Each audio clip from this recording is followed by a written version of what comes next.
Neighborzilla back at it again with another phenomenal movie, Nope, Jordan Peele.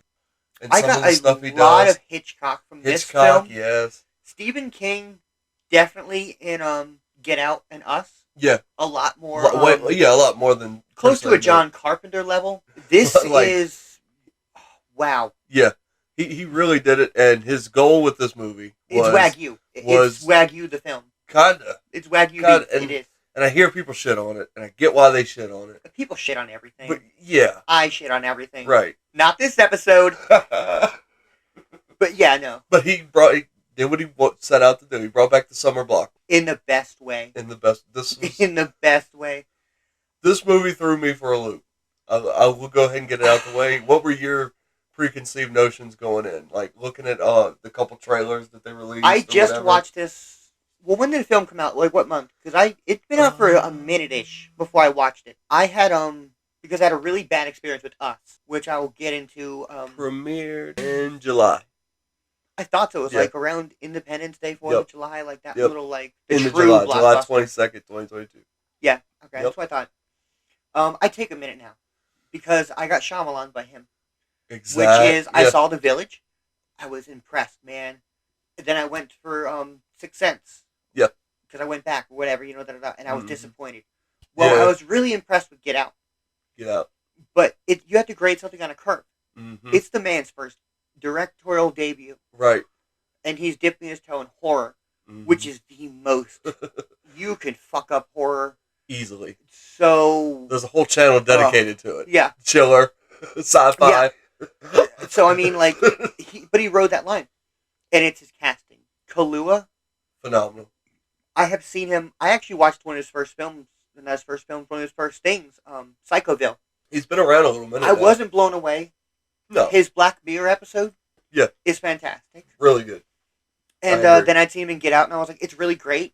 He definitely did great casting. He picked Daniel Kaluuya for a reason. It was smart for a first film. And then Queen and Slim is wow. I loved Queen and Slim. I was blown away. It'd be your own people sometimes. It made me forget the moral of the movie. Ending. No, the fact it was Bonnie and Clyde. It is, yeah. I forgot. Yeah, no, you Bonnie totally and forget. Clyde because I love these characters so much. The story was so good. Fucking Christ, man. Let's talk about. Let's quickly get to like why we're talking about Nope, but we'll go back to Kahlua. But no, Nope, like we said, 2022 American neo-western science fiction horror film. Say that 3 times fast.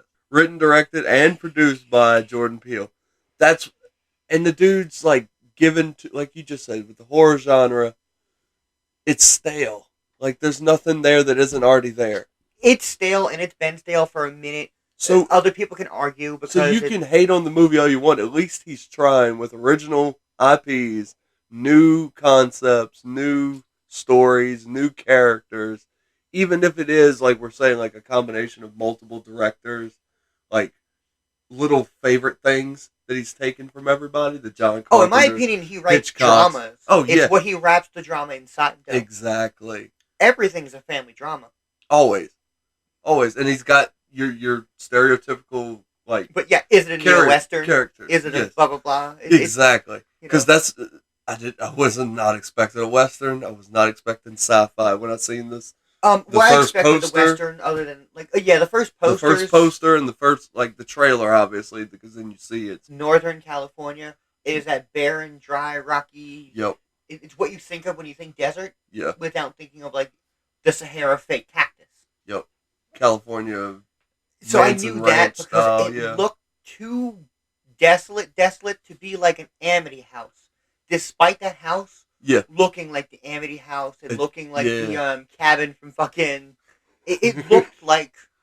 something bad's going to happen in the house. It looked like the Psycho Hotel. It looked like, right. I'm sorry, the Bates Motel. Same thing. But it looked like such an iconic silhouette, but it didn't look like that was the only thing happening because there was no supernatural twist. Exactly. In any of the posters. And they didn't give away any of that. It was a little banner. Yep. I love it. That little streamer, it became the fin. Yep. It became like the fin of Jaws. You would just see this little fucking streamer in the top of the film. I'm actually glad you brought that up because there's so many similarities between this and Jaws. This is a modern recast, retake, which isn't bad. reconceptualization of Jaws. this like they took it from the water and put it in the air. Yeah. It's equally as terrifying. It's more terrifying. You can get out of the water. You can get out of the water. We talked about that. Despite your irrational fear of like, oh, there might be a shark in the toilet, because then I'm like, well, there's a snake in the toilet more than often, which is scarier, but you can't avoid the fucking sky. Yep. Inside, the sky's still around you. You're not safe. You're just in a building. Yep. Kahlua for 2 seconds again. Oh, yeah. Going to Kiki Palmer, because I didn't know she was in Aquila. Oh, I was going to bitch about Us before I started Nope. You can. Go ahead. I literally left the theaters. We'll get into... I left the fucking theaters. I had seen Get Out. I loved it. I was like, man, this is his debut film. Fucking fantastic. Kahlua, great. Right. Even the comedy in that, it's really comedic, but it's isolated. They don't mix it. And Us, they didn't spoil anything for the average viewer, but because I'm a piece of shit, the first 3 minutes of the film, you've seen the trailers, right? You see that it's doppelgangers. Yeah, there's... Yeah. Okay. Well, the first 2 minutes of the film, she goes and gets stuck in a house of mirrors. She thinks they're her reflection, blah, blah, blah. Then it reaches out and strangles her. And then you see, like, the mom, like, oh, my God, I can't... We got you. We're safe, blah, blah, blah. And I was like... So she got replaced. Yeah. And literally, within, like, 15 minutes, I figured out, like, she got replaced. I'm like, I'm fucking done. Mm-hmm. Fuck you. I should not be able to do this. Because he writes them... Because I did not get Out. Yeah. I didn't guess anything about Get Out. I was so taken aback at Us. I was literally 10 minutes, 15, 20 minutes in the film, and I literally left the theater. I was like, okay. And see, that it's weird with him, because Get Out was so critically acclaimed. Yeah. First movie, that movie was everywhere. I wouldn't see it. He had no choice to, though, because he was riding on Key and Peele. Key and Peele was hot. He's a black director. Yeah. It was through his own production company, Monkey Paw, who he had done Key and Peele through, but it was an established black entertainment producing company. Right. So it had no choice to. People were going to praise it no matter what. But it is a good film. Yeah, but then when it gets to Us, I didn't see Us, and I feel like a lot of people didn't see Us. A lot of people did, but it was because it was a lot of the urban community. Right. And the white people did it. The white people who saw it was like New York Post, and they were like, it's great, it's fantastic. Right. Just kind of go see it. No one told you why it was fantastic. Yeah, nothing at all. Exactly. I'll be honest. Again, it's an alright film. I'm not hating it. The best part is Tim Heidecker. Really? He plays a straight... I mean, he's still a funny character because he's an asshole, but he plays a straight character. Yeah. Oh, he's great. I didn't know he was in that. He's in it. It's not long, but he's their best friends. That's good.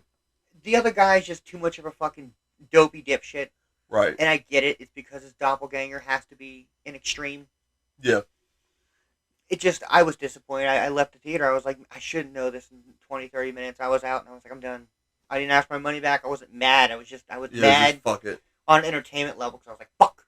Yep. I figured it out too fucking soon. Because they literally leave it open and like a little girl strangling her doppelganger. Yep. Why would she not switch over? You have the dominant position. Why would you not cross over to the other world? Fuck you. Yeah, for some reason, though, that one just didn't take. I don't know. And I mean, it's good. It's just I didn't like it. Yeah, but Nope is flawless.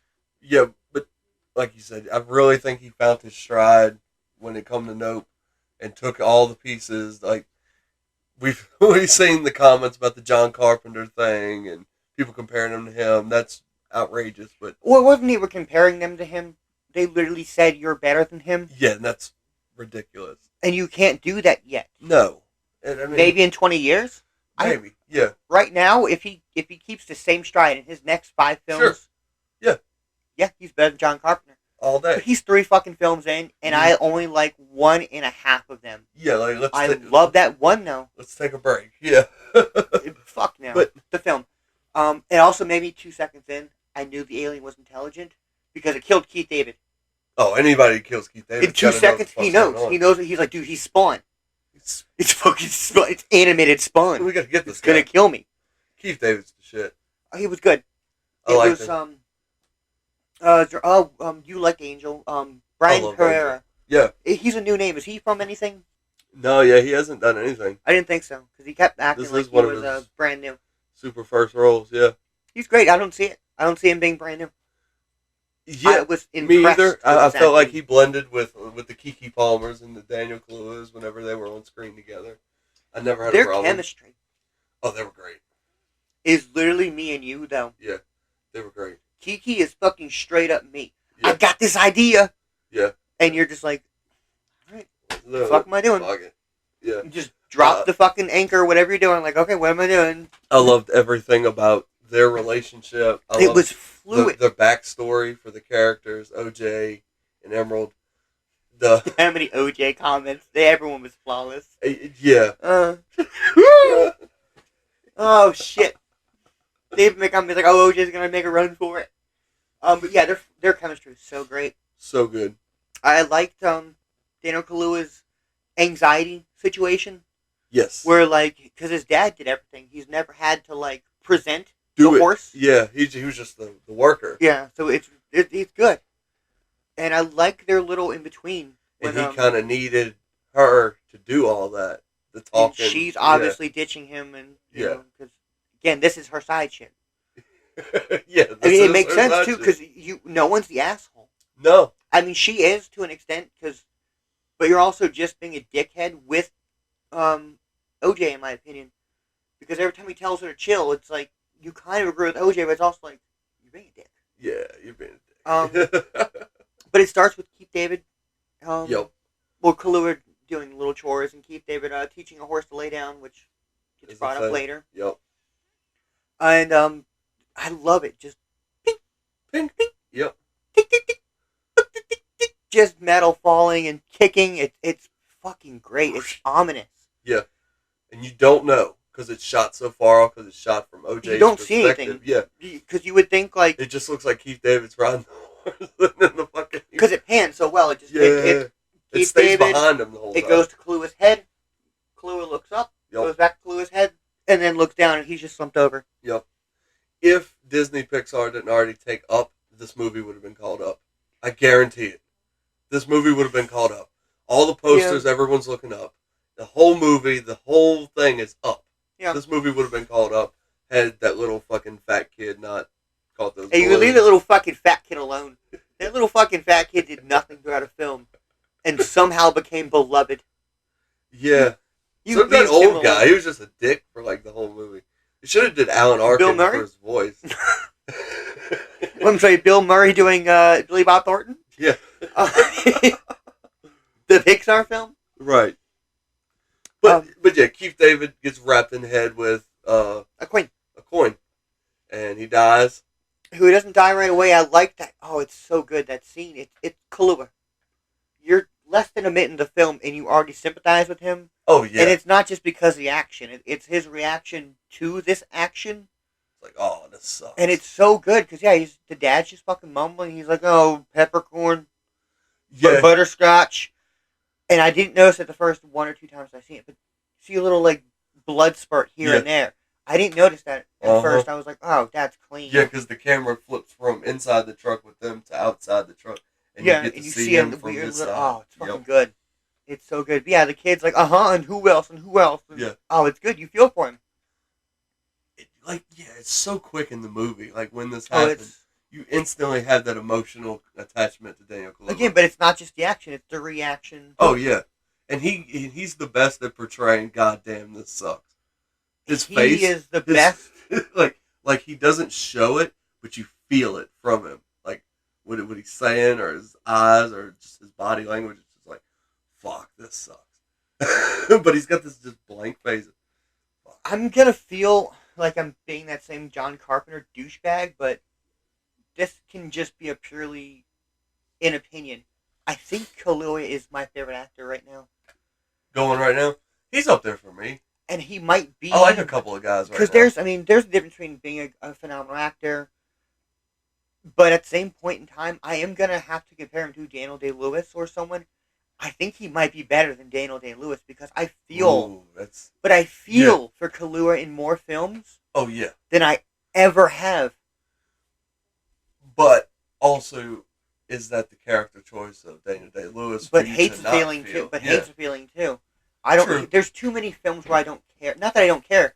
I admit he's a great actor, and I admit he is diving head on into these acting roles. I think he's so good of an actor that we don't give his character enough leniency. Because you go and you're like, all right, well, he's finna kill this role. What the fuck's Daniel Day-Lewis finna do? Like Gangs of New York, Yeah, absolutely. Yeah, he's a dick, but the whole time I'm like, yeah, what's next? You know what I'm saying? I get it. I'm like hyping him up. I'm like, oh, you see that mustache? But again, this is just maybe it can just be my opinion, but I think Kaluuya is better. Because I did so many back to backs without purposely having to do a back to back. It was like being in that era of Brad Pitt when he still gave a shit. Oh yeah. When it was like you were getting Fight Club, Brad Pitt's up there for me then too. You were getting Burn Notice, yeah. and then you were getting these other like little Burn After Reading, not Burn Notice. But he was still trying. He was doing all that shit. But man, Kaluuya, I have to go back to Queen and Slim. I agree. I agree. Every scene he's in, even when he's disjointed and out of the scene, he still commands it. And it seems like all of his roles are almost the same, but they're not. You know what I'm saying? Like, it's just such a broad stroke emotion to be fucked over. Exactly. We need someone to portray a hurt character. Because you could almost say that him and Queen and Slim, he acts the exact same way in this movie. Yeah. And you can argue that his acting in Black Mirror is the same as acting in Get Out. Yeah. You could. 100%. I could say the same thing with Raging Bull and Taxi Driver, though. Oh, yeah. Of course. I could say the same thing with Al Pacino. Yeah. Any movie. Al Pacino, between circa any fucking time he's awake. Well, we do it all the time. It's Al Pacino as a cop, Al Pacino as a drug lord. He's both. You pick. He's both right now. Yeah, there's two. There's two Al Pacinos in this world. That's it. You get Insomnia and you get Heat. Yeah, that's it. You get a shit film where you get Michael Mann third best film. Jack and Jill. Hey, oh man, dude, Insomnia is fucking worse. Insomnia is worse than Jack and Jill? Dude, no, I'm not gonna say that. I pissed myself with Jack and Jill because he has like a fake beard on. He's like, I'm not the Lakers. Oh, Jesus. Great. It's funny. That's all for casting. We're in plot. Yeah, it's great. Yeah, Keith David gets hit in the head. He takes him to the hospital. They do the X-ray. He sees the quarter. He's dead by that point, right? Yes. I mean, I don't even think they attempt operation. I don't think they attempt any sort of operation. They just remove the object. It goes all the way to like the base of his skull on the X-ray. Like the nickel goes all the way through his brain. I think, like honestly, his sinuses have stopped it at that point, right? And just it was the momentum stopping. I like that it wasn't directly told to you. They make a comment. It was airplane. Yeah. It fell off an airplane toilet or luggage. Something happened with it being That was one of my favorite points that he didn't go down. Was the dad dying, because there could have very easily been police involved, shitty cops it could have been screwing up the investigation. Had nothing to do with anything. They just moved on. They just moved by it. It's like, all they said it was airplane. Shit fell out of an airplane or something. And they just show him looking at the coin like, that ain't right. That ain't right. Exactly. And then life goes on. Yeah. Life goes fucking on, and he's at a job waiting on Kiki. I was so glad they didn't try to take an angle on that. I was too. Yeah. I was like, oh, this is going to get murky. He knew it was a fucking alien film. Yeah. He had to get to it without rushing it. Exactly. But it happened soon. 24 minutes in. The best monster film. It's like, they've seen it on the cover. They know why they're here. Yeah. They know there's a monster. They want to see the monster. This isn't where my suspense is going to lie, so why Jaws. dwell on it? Yeah. You get the shark. You get the shark appearance early. You never see the shark, but it's there. You get it early. Yeah, you get the first, literally, the opening is the naked swimmer and she gets eaten, blah, blah, blah, poster, but you're not going, Exactly. Same as like the Hitchcock. It was like, we told you she was in it. We didn't tell you how long she was in it. Right. You were here for her, whatever. He's waiting on Kiki. Yep. She is domineering. Yeah. But I mean that in a sincere way. Right. She commands every fucking scene. And it's borderline obnoxious, but you don't hate her. It's almost supposed to be. But not in a bad way. No, she plays the perfect annoying sister. Yes. And that's what she is. Yeah, exactly. Like, it's like you have a feeling for her, and it's like, okay. Yeah. He's a little bit older, but they're about the same height, same size, or whatever. So, it's like, he grew up telling her what to do, and she's tired of it. Yeah, because, she... And I like, again, they're not dwelling, but they bring up comments where she, the jean jacket argument. Where that was supposed to be my fucking horse. Yeah. And she's still bent about it. That's kind of why she got away from the whole ranch. We know there's a rift. We knew there was. You explained it. We're done. The backstory. Like I said, the family history, the backstory, them being in Hollywood, all of it is given to you in digestible pieces, but they like echo, like it matters so much for the story. There's no need for like a flashback. We can do a flashback to the flashback. Because in one scene of them showing a horse for the film after the dad dies, you get their entire family history. Why do they do this business? Why the fuck is this? Why does this black family got horses? Why are they in Hollywood with horses? Like, you get this entire, they give it all to you. It's like, oh, well, our great-great-grandpa did it back in the day. Great. Yeah. And, like, in a 5-minute scene, and I like get the entire synopsis. That's an Easter egg. She says she's missing a great because she listens to the dad's tape, and she only memorizes the dad's version of it. So for her and him, it would be another She always misses that great. Yeah, it's good. That's funny. But again, just enough information. Yeah. You get it. If you pay attention, that's literally the only part of the tape that they show. This is the family business. Yes. Like, oh, this makes sense now. Why are you all invested in this? Like, quick, clean cuts. We'll get and the CG conflict as well. Oh yeah. Yeah. It's done well, where he doesn't bring up an argument of which side he's on. No. Whether he's against or for animals being in film. Yeah. Or he's against or for these ranchers losing jobs to this CG. Yeah, he's just like, he just presents a fact. Yeah, this is what it is. Like, this is if the a horse fucks up on set, yes, you're absolutely right. We have a CG horse on standby, right? Meaning a tennis ball. You know, sure. It's just but it's so good. It's just precise. I loved it. Their little backstory of the Bohemian jockey. Yeah. I liked it. I hate that became like the woke SJW like fact. And, like, it just became, like, an ethos, like, everyone pretended to know it. Yeah. Or, like, I just learned about this. Like, no, you watched the fucking Nope trailer. Yeah, you watched the movie. Yeah. You didn't even watch the fucking movie. You watched the fucking trailer and learned it was trending. I didn't even know that was the thing. But I would imagine. It is a real thing. I'd imagine people would take off and run with that. But no, it is real life fact. It's the first. Oh, yeah, no, it was to prove if, someone made a bet, essentially, that he knew the horses. At one point in time, all 4 hooves were off the ground, so it was flying. Yeah. Even for 2 seconds of a millimeter. That's all it was. It was literally a fucking bet. That's why walking and running are two different things. Yeah, it's your gallop and, where your body exactly leaves the ground. It has nothing to do with your form. It literally is, are you leaving the ground and how long and what you're striking. The only difference is, walking, you have to keep a foot planted. Yeah, that's literally it. Running is when you diverge from that. In a slower sense. Yeah, you get a little air. But, yeah, again, it's just, everything's presented quick, digestible, without being like, but you're never lost. No. Because they don't defer. Yeah.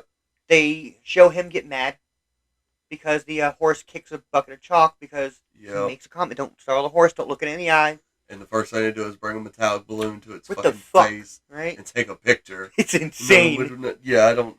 That whole fucking shoot was wrong from the start. And then immediately, of course, they take him off set. And then he's talking to the director. Well, he has a little punch in the bathroom first, which is good. Yep. They show it enough.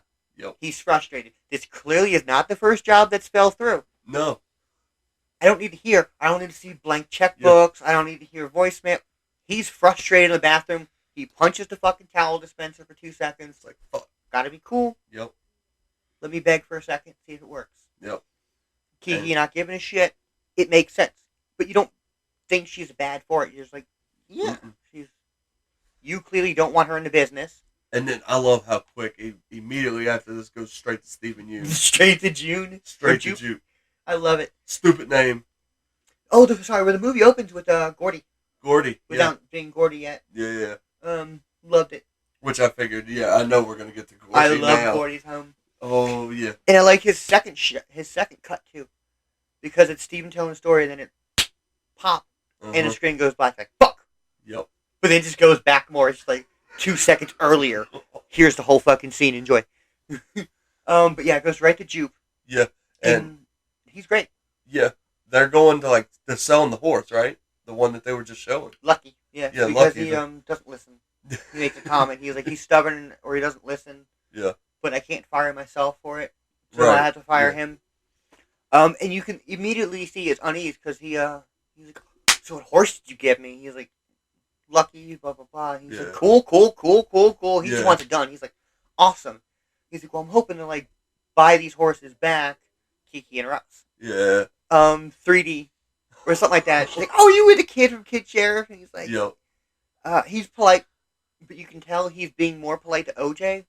He clearly wants to talk about the Wheaties box. Yes. OJ goes back. OJ is so reluctant. He's like, shut the fuck up. Yeah, OJ goes back. He's like, well, I'm hoping to sell you this horse. And then I'll come back and get him, yeah. Well, he's trying to buy back other horses with this horse. He's already sold like 10 horses or something. Yeah, and you could see his uneasy. He's like, yeah, we can talk about maybe getting you some horses back. Because Jupe's whole thing is he's running a fucking circus, fucking. Yeah, he's been feeding it. He's been fucking feeding it. It's great. Exactly. It's fucking great. Those horses are well feeding it. Yeah. Oh, it's so good because he doesn't learn. But it's so again. He's an echoes idiot. and it trickles throughout the rest of the movie. It's these incidents where it's like this rip between OJ and Emma. Yep. Okay, are they gonna? Okay, they come back. Yep. Angel, is he with good guy, bad guy? Yeah. Well, it's not even good guy, bad guy. It's like, is he still an outsider to Kiki and OJ? Or is he in the circle now? Or is he watching the cameras? Okay, well now he's watching cameras in the circle. We're gonna flux back to now we have this tight grip of 3 people now instead of 2. Yep. Well, now we're bringing the other director in. Okay, well now is he uneasy? Da da da. Then we have that ripple. Okay, he's cool with us now. Now we're close knit of 4. Exactly. It's just it echoes and ripples back all these choices and decisions, and it's done so fucking well. And like even Jupe's character is built so well because from the flashbacks to him as a child, from the Gordy's thing, and the way he tells the story of what happened on the episode or whatever. It's like, oh, it was a great day that day. We were doing a birthday party. Yeah. It was 6 minutes of a bad time. Yeah. It's like he never learned his lesson with the whole show business spectacle weird. thing to end up being, like you're saying, feeding this fucking... You literally learned. You literally only survived because you did not watched this non-human thing do what it's supposed to do. Yeah. And now you're like trying to do it again. Absolutely. It's good. But again, it's that ripple and come back, ripple and come back. It's like the universe. Yep. Here's this, that we're only have these 4 key points of this whole story. And like in his head, he thinks he can logically hold it together by just feeding this thing a little at a time. He's got stardom. All of Earth bows to Jupe. He was Kid Sheriff, dude. He was Kid Sheriff. Dude, he was Kid Sheriff. He invented the exploding knuckle touch. Fist bump. He did it. He did it, man. I love it. He's not as good as Chris Kattan. So, I mean, honestly, it probably goes like in the universe, it goes like Jean Jacket, Chris Kattan, then Jupe. Yeah, for sure. Then OJ. Right. Gordy's number 1. Gordy's dead. Gordy's dead, man. Yeah. Rest in peace. He's the true Jean Jacket. No one could tame that beast. No. Man. We'll get to that. I'm so talk about that fucking monkey attack. God, well, we can get to it now because he shows. No, we're not at Jupe yet. Well, we are, but we're not there yet because he hasn't let them in the room. No. He's edging him out. He's like, we got this. And he's like, let me show you something cool because she brings up the Mad magazine. That's what it was. He's waiting for her to bring up Gordy. He's yet to bring up Gordy. He's like, oh, funny you should say that. Boom. Then, because OJ is still he's still trying to pass off OJ. Yeah. But he's also being his own manipulative self. He's like, he's waiting for Kiki to find Gordy so he could fully detach from OJ's conversation because he does not want to come back. No. He wants OJ to fucking leave. Exactly. OJ's going to be mad. He wants to pay OJ and get him the fuck out of there. So, yeah, we're not there only because I wanted to mention that he is purposely waiting on that Gordy moment to fully detach from OJ because he wants out. And that's why the whole time he's trying to get Kiki Palmer to shut the fuck up. Yeah. God, just shut up. Let me get this. Yeah, but he's never had he feels out of control on his own fucking property. And he doesn't like it. Yeah. So, he's waiting for that moment for him to fully detach and then put him back in his place. He's still adjusting from his dad dying. Yeah. His dad did all this. Because it's not worth him to argue with OJ. And he knows OJ wants to argue or it's going to lead to an argument when he can simply wait 2.5 seconds for Kiki to mention Gordy. And divert to another conversation. And we're at Gordy and he let them in a little safe room. And, a couple paid me $20,000 sleeping in this room. It was $50,000. It was $50,000 because I looked it up and I was like, what was the amount? There's like no bed in that room. No. There's like, these bitches slept on the floor for no way. Oh, they didn't sleep, bro. No. They fucking licked everything. The t-shirt that got used. Yeah. Absolutely. Those rocket parts, they went somewhere. The shoe's never explained. Nope. I like it. Stands up on it's its just a weird mystery. toe. Yeah. I enjoy that. I don't want there to be I don't want it to mean Jean Jacket was above the. I don't. Yeah. I just want it to be fucking weird because that's life. There's some just weird shit that fucking happens. That's just life. No one can explain it. I agree. It'll mean less if you explain it to me. It just adds character to the movie. It does. To me, all right, another weird thing. But yeah, because all else fails, you can still talk about the shoe because there's no answer to the shoe. Yep. Jean Jacket's explained. Yep. As much as it can be. Yeah. But yeah, I like it. He firstly waits for Kiki to bring up Gordy, and then the best scene, in my opinion, is the Chris Kattan monologue. Yeah. Because he doesn't explain the situation. He explains the SNL skit. He never explains what happens on set. He's like, no. I can't describe it. You know who can though? And he brings up, he's like, Chris Kattan is just, he's undeniable. He's killing it. It's so good because he puts so much like weird tact and like Jonah Hill. This is the end. Fucking false care into it. Literally, like. I'm sorry. Oh, Jay, that's so sorry. Yeah. Yo, you guys don't yell at Jay. It's okay. Sounds like Cartman. We didn't do that film. It's actually fucking. It's really good and it's on Netflix right now. It is. I just watched it. Oh, dope. Yeah. Because I actually like that film. I don't like Jonah Hill or fucking Franco that much. I like the first half of it. Second half drags like a motherfucker. I couldn't finish it.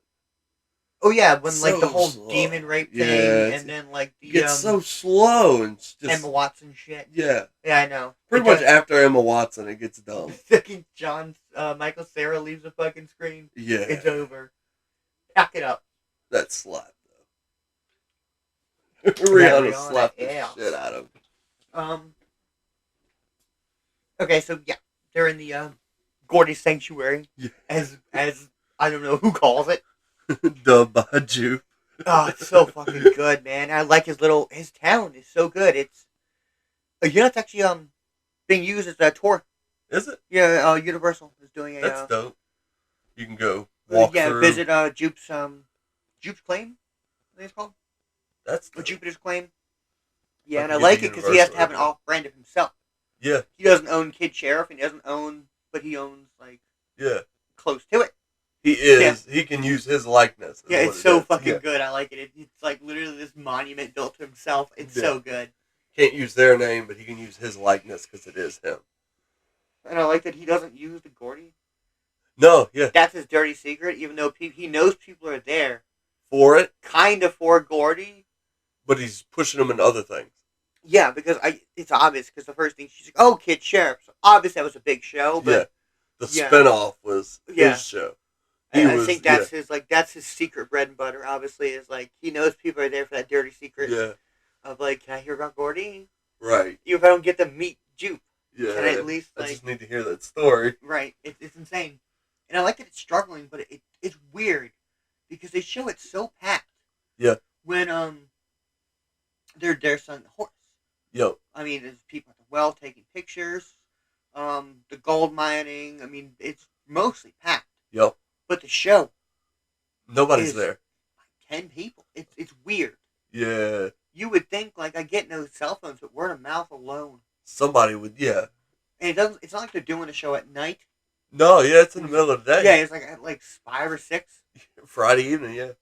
Disney doesn't close till 10 on a Wednesday. Right. Like, why the fuck is no one there for it? That always irritates me. Yeah. I get it, but I don't. They leave, and it's that good drive too. Their drive home. That's where their chemistry really laid with Kiki and Daniel. Oh yeah, for sure. Because no one talked. It was. And just we get our first Gordy flashback. Is it? Yeah, in the room when he tells him about it, and it's Jupe under a table, and that wet slap.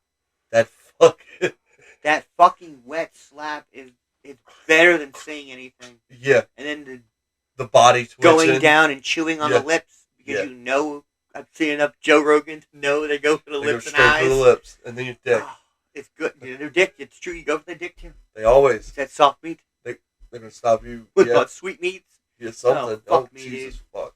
I don't know. It's done so well. Brutal. It's fucking brutal. Fucking phenomenal. One of the heaviest scenes. I like it. I like this that is the horror. The dad comes in too, and he's like, Gordy, down! Gordy, down! Get that run! No! And he just runs. Yeah. Just has to take off and it running. quickly takes off and fucking hides behind the door, and you don't get to see it. But you know it didn't leave the room. Yeah. Like you. Well, you kind of see arms in the because the Hawaiian T-shirt Gordy's wearing. You see that kind of go up and down. And then it just Gordy walks slowly back into the shot. That last balloon pop. Yeah. And he takes off the hat. So tough. Can you quickly look up the actor's name? It's a TP is the initials, I think. Oh yeah, Terry Notary. Okay, I knew it was a T. He is Rocket from Planet of the Apes trilogy with Circus. Yep, that's our guy. He's also done Incredible Hulk. Yeah, the Norton one. And he's worked with Jordan Peele before on Lovecraft Country. I haven't seen that yet. It looks alright, but I'm iffy with the Cthulhu mythos. And he has done every Marvel. Right. Yeah. Avenger, Suicide Squad. He's also DC. Tim Roth's. He did Warcraft. Have you seen the Warcraft movie? No. You haven't? I actually Why would I fucking watch it? I don't like Warcraft. I liked it. I kind of liked it. He's done The Hobbit.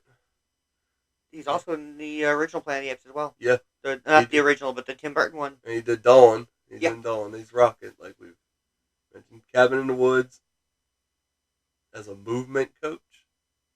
Yes. So he's always doing if he is not like on screen, he is definitely in backgrounds of a lot, like you said, every Marvel movie, because it's like they always need someone to act like a creature. 2008 Incredible Hulk, he was Hulk and Abomination. Yeah, he was the CG for both. Mocap suit. Yeah, he's Tim Roth's CG guy. Because Tim insane. Roth is also the in the Village. Planet of the Apes. Yeah, Village. He did the movement coach for The Village, Tarzan, X-Men, the old Planet of the Apes from 2001 with Mocky Mock. Yeah, like I said, Tim Roth's in that, and that's how they hooked up. That's how he became his digital stunt double. That's nuts. That dude's got an awesome career. Shout out Terry Notary. Fantastic. But yeah, his portrayal of Gordy is... I knew it was a Planet of the Apes crew. Had to be. When I saw the hat movement. Like, anyone can do the thrusting, but like the in-between movements where he's calming down. Yeah. And he's like trying to figure out why she's dead. Yeah. He's like tapping her feet like, "Will you wake up now?" Yeah, like he was bored. Only those little things could be someone who's a movement coach. My first thought was it was Andy Serkis. I knew it wasn't. But then I was like, they're not getting the goat for 5 seconds. But I knew it was. It was one of his homies. Had to be. I think he's actually technically I think he is the owner, or more of an owner and main partner than Circus is, but we just call it Circus's crew because it's funny. Well, he's the famous one. It's Golem. No, unless you look it up, Abomination and Hulk movie. If you play Golem, King Kong, Godzilla, you kind of gotta. And then Caesar, like, no, you're the guy. Well, then you have to fucking mention a Marvel for those kids. He's playing some fucking guy in Wakanda. Oh God, yeah. He's the branch between Doctor Doom, apparently. And they want Adam Driver to be Doctor Doom. Do they? I think so. I've seen Henry Cavill. Oh, Cavill? I can't. He's not a good actor. He's what? Superman? Mm-hmm. When he was Superman? Hey, he's the asshole that had a fucking CG mustache out of. He's a fucking asshole who refused to not shave a mustache. That's like Chris Evans, the one that's in Gray Man with Gosling, the mustache. His hair. Cut his hair. He's never grown his hair back. They got to fake his hair every time. It's that kind of stupid shit I hate. It's such a crutch. That's why I don't consider these people literally actors. $1 billion. None of these guys are fucking actors. Your faces. Like Hugh Jackman. You think he wanted his fucking pork chop sideburns for 20 years of his life? Straight. No. You know who told him to do that? Sony. Right. You know why? Because you're Wolverine. No, it's like Stanley himself told him to do it. It's like, look, you have 4 years off in between these movies. Enjoy it. Shave it right when you get off. Because you better have that shit perfect when you come back. You can shave it the last fucking day. Literally. I'll shave it for you. Yeah. Just crazy how shit like that. That's actor to me. And again, that's why I say Kahlua is probably the best actor right now. Or one of the best actors. Because he's still fucking acting and trying. He tries. You can argue that someone plays the same fucking role however many times you want. Because, I'm sorry, there's only 6 fucking emotions to portray. Yeah. Like, King Kong is the same thing as a fucking Charlie Chaplin film. Charlie Chaplin film is the same thing as fucking Phantom of the Opera. Phantom of the Opera is the same fucking thing as it just... Yeah. There's only 2 fucking things. They didn't change the scenery. Yeah. Coke is fucking Pepsi, dude. 100%. One's happy, one's sad. Yeah. So I'm sorry, Kaluuya is playing vulnerable characters, right? And he plays vulnerable characters well, really well, really well. Like it's just people want to argue. I'm like, he's a great. I feel more for him than I have for fucking Chris Pine or Chris Evans or fucking all of them, or Timothy Roth or no. Chris Evans, Pine Thomas Jr. That dude that was in the second Planet of the Apes that we never found his name out. Yeah. Chris Evans, Pine Thomas Jr. Yeah. Fuck him. Fuck him. It's a dude named Chris. He's got that fucking haircut. He's a Chris. I don't know what to tell you. It's true. I like the next scene though. It's when they get back to the house. It's when their chemistry really comes in fully. You look at Ray Dad's liquor cabinet. Yeah. And does he say he has honky weed? Hobby weed. Hobby weed. I thought it was honky weed. Got a little hobby weed. To me, I've never heard it called hobby weed. Yeah. Because I was thinking they're in California. That's the honky weed. Like the white people are doing crazy shit to weed. Like he was just in downtown LA. Yeah. Dispensaries are all over. The honky weed. Of course. Yeah. I was calling Joey Diaz's fucking ice cream mix too. Yeah. Moon bars. Yeah. You talking about moon bars? Get him at the ice cream shop. I only had fucking one joke. Yeah. I knew we come too far with the weed when we started naming the weed stores the ice cream shop. Yeah. We've come too far. It's true. But it's chemistry. It's so good. That scene could have been done so fucking horribly. Him playing so stiff for so long against her annoying fluctuations and you being disjointed, like, why are they not together? Why is she not in the business? Trying to leave? Where is she back? Yep. And like I need to bum a ride tomorrow. Oh, so you expect me to drive you? Yeah. It's that chemistry, and it was so bad if it could have been anyone else. Yeah, that's how brothers and sisters talk. It's literally, and he was fucking faking mad the last 30 minutes just to get under her nerves even more.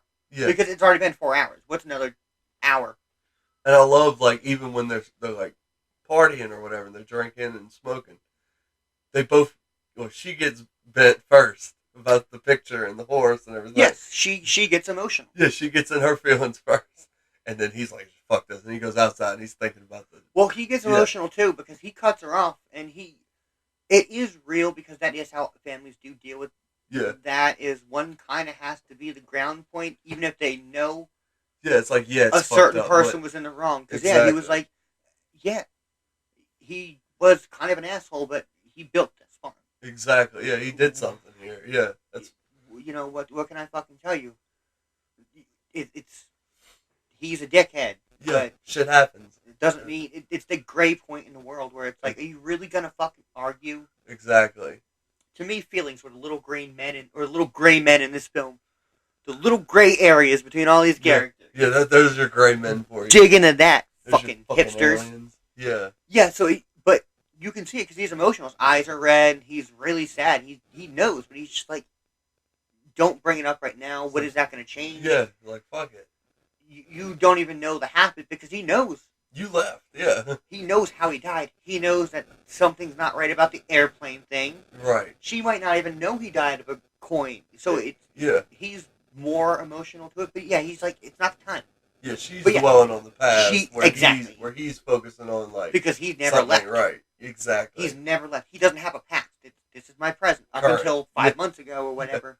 Yesterday we were here. You have never been a bitch. Exactly. But again, it's that sibling where it could have been, they could have stayed on Kiki's character longer. Of course. Or Kaluuya could have had a little bit more emotion and he could have gotten madder. It would have ruined the film.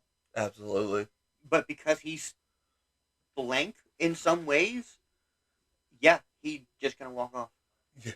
It's not worth arguing. It's not worth fucking, same reason why Jordan directed it like that. It's not worth dwelling on it.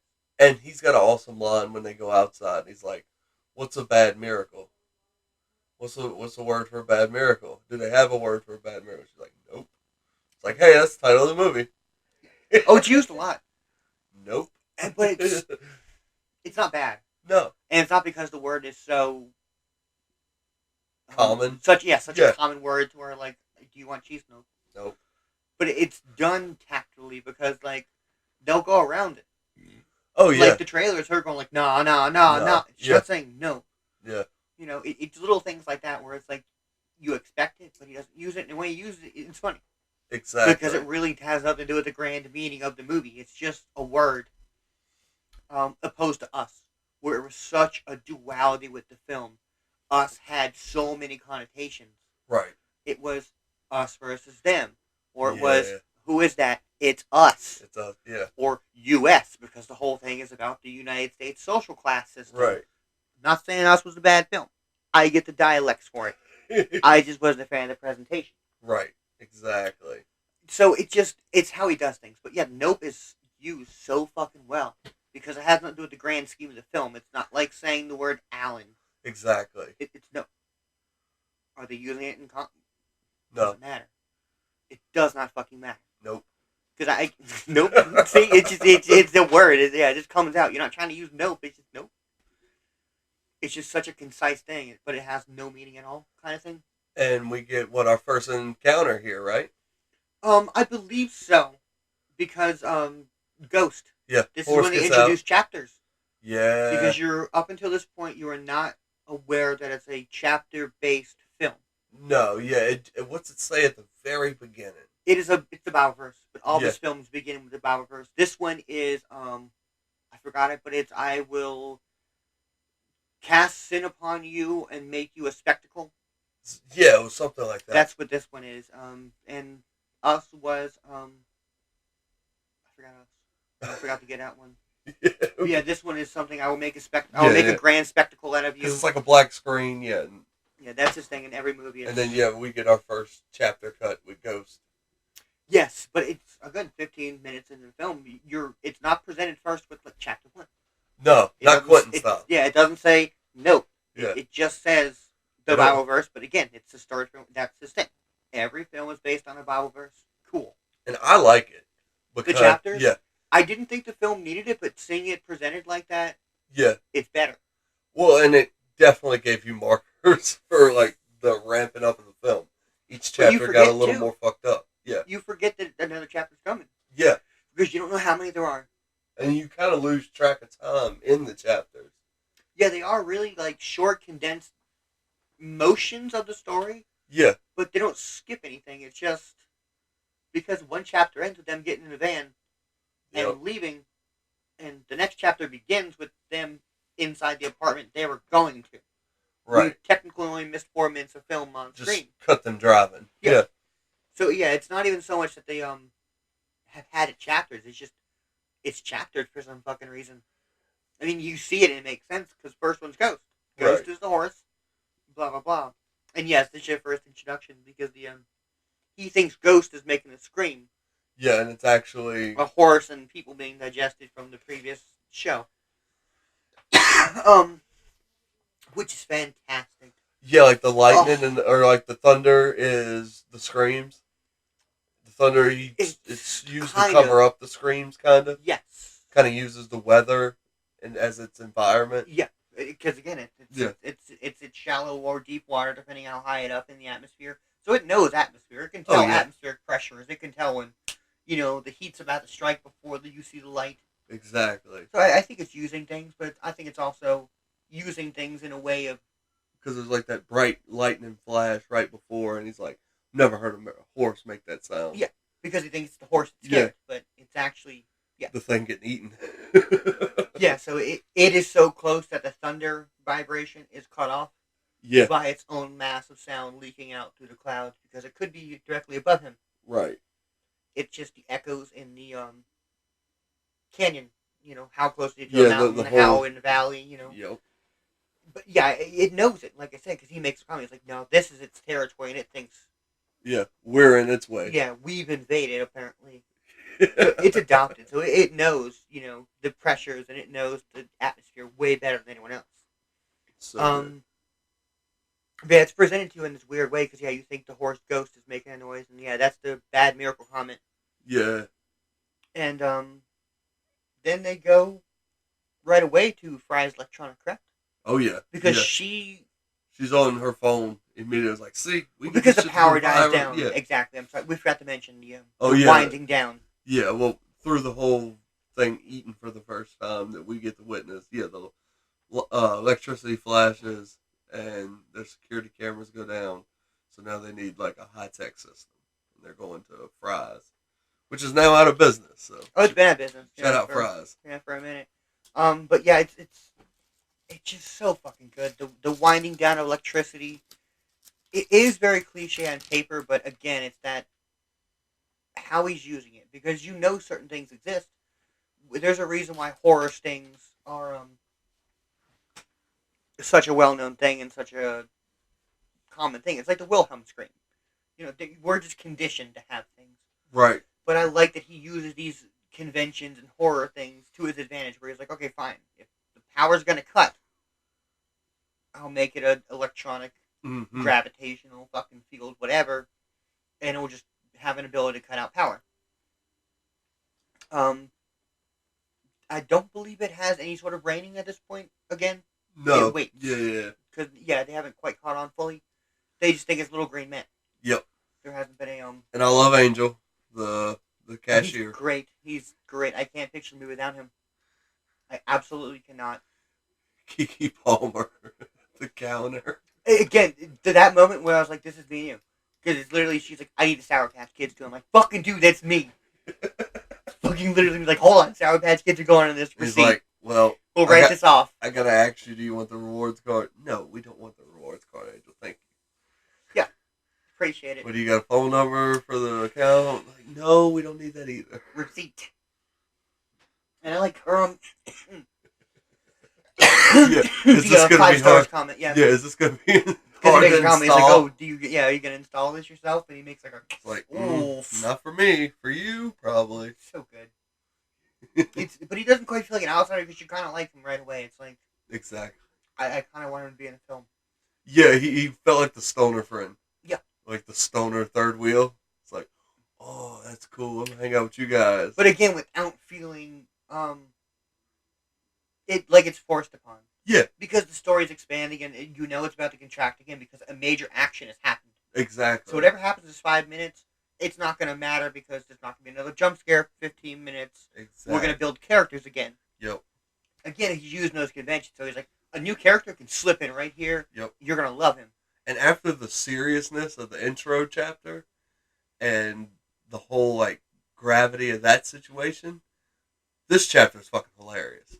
Yeah, because... the comedy, like, the lightheartedness. It has to be because of the that drastic, dryness. Yep, that drastic change.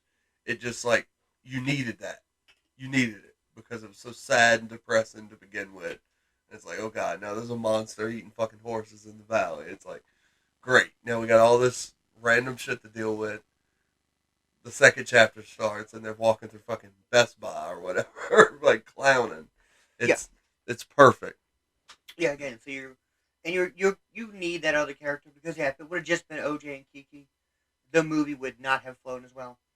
Even if they would have killed Angel in 20, 30 minutes before the end, or 10 minutes after you meet him, it would have ruined the film. No, you needed him alive the whole time. Them two are like a pair, like a tag team. Yeah. And their interactions with other people make the movie. So to have that interaction now permanent? Yeah. Oh. Because the OJ and Jupe negotiation would have been stupid had Kiki Palmer not been there to absolutely be ignorant. Because again, Jupe doesn't want to have the conversation, so it would have been a dramatic scene. But that doesn't matter. It doesn't fucking matter. He's feeding horses to it. It doesn't. It's there either fucking way. It's gonna eat people. Yeah. Yeah. If anything, he's helping you. So good. The writing. This movie is written so well. I was just about to say that the writing is the most competent part of the whole film. And it's fantastic to see a movie, and let alone a blockbuster, that's made to be a blockbuster, still be written with such fucking conviction. Exactly. I can't picture the last time I saw a movie like this. It's so natural that like the dialogue almost feels like impromptu.